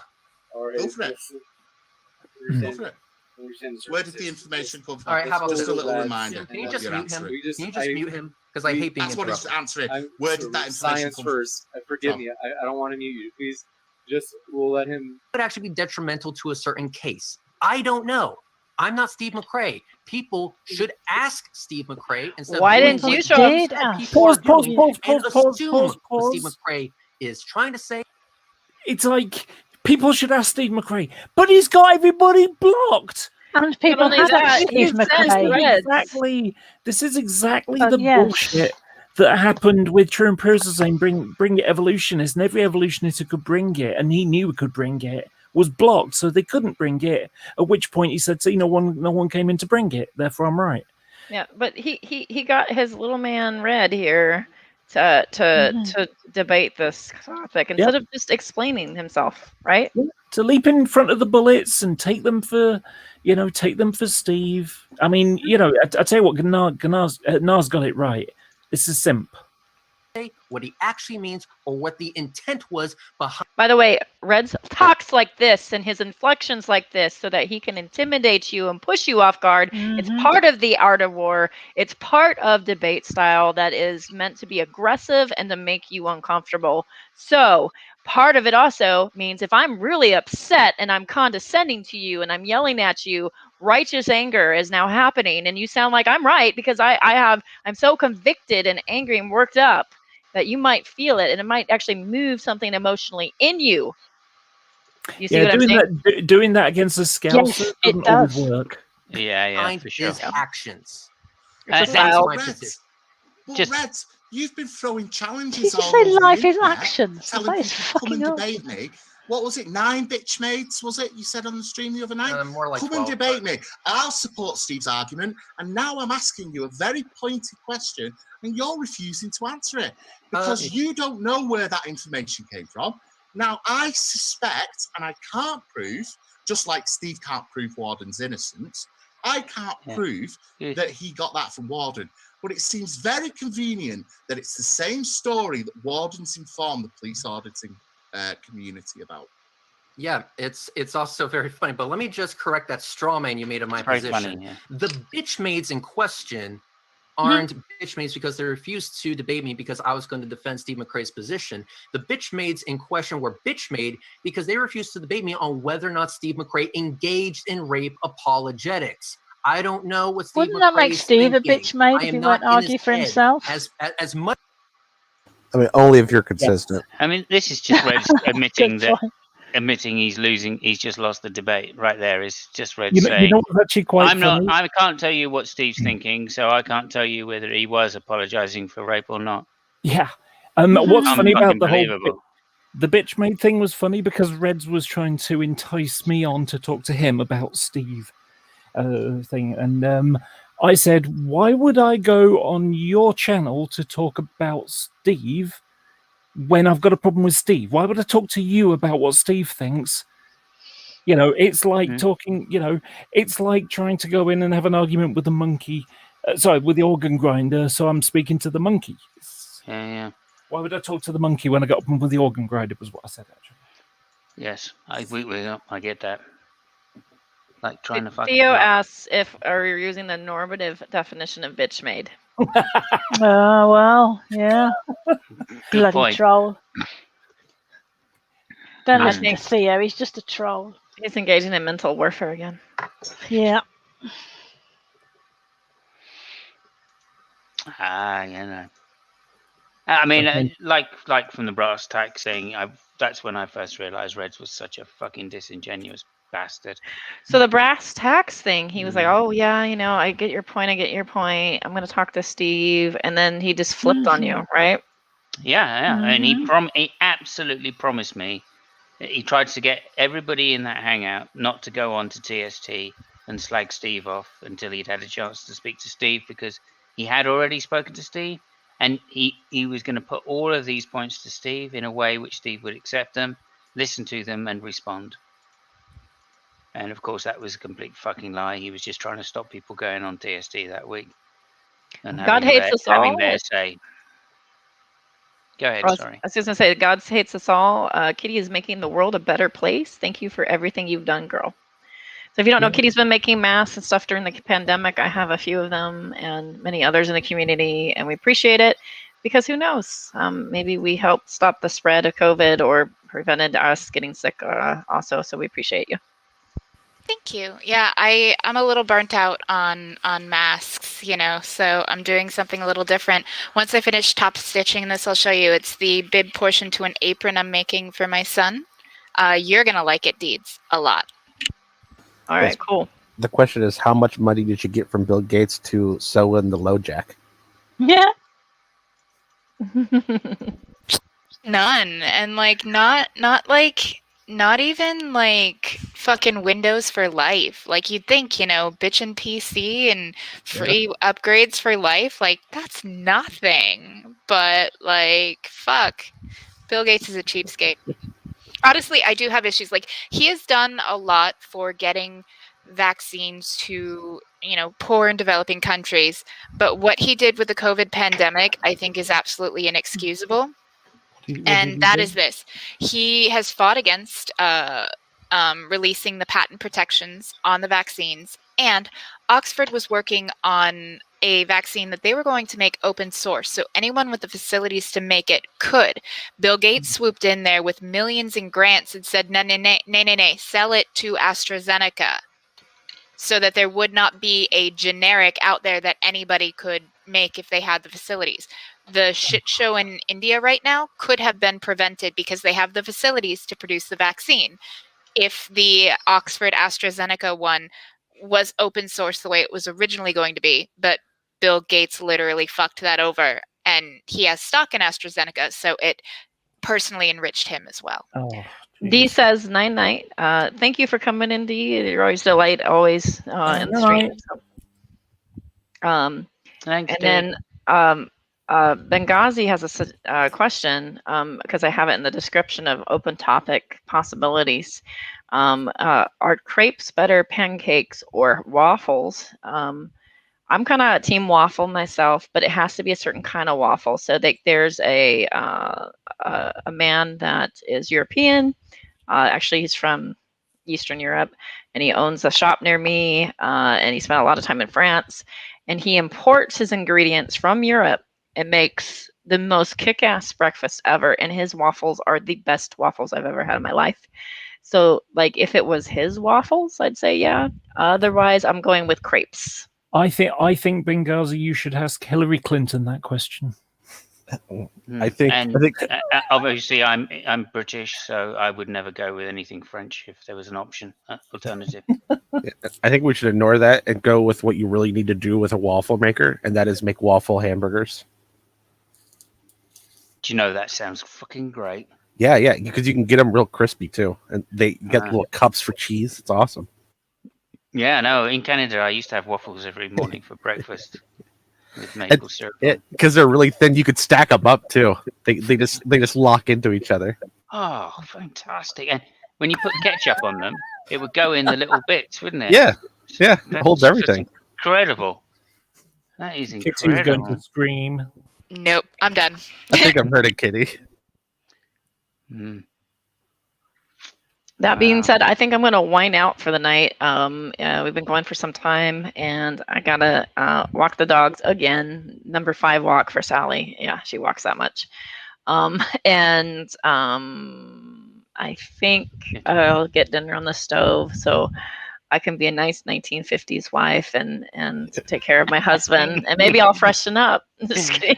Yeah. Well, I was going to say before you go and do the kicking for dinner, make sure you obviously change your frock, put some new makeup on, brush your hair, and yeah. Yep, that's right. You gotta do the thing. All right. I really enjoyed this. This was a blast from the past stuff. Yeah, thank you for nice coming. to see you, actually, Laura. And hopefully we're going to meet up. Is that right? Yes. I'm looking to come to London in September for 3 days or so. Cool. Oh, nice. Oh, yeah, there you go, Richard. Very cute. My son wanted his name on it, and he wanted Baby Yoda. So I embroidered Baby Yoda on it, and I actually have this really pretty green fabric, and then the little Baby Yoda in the little hover pram fabric as well. So awesome. Like it, I do. Here we go. He's super stinking cute. That's cute. That is cute. All right. On that note, I'm gonna head out. Thank you so much for watching. Like, share, subscribe, and yeah, be good to each other. And if someone is a dick on the internet, let them know that that's not okay. All right. Bye. Bye. Bye.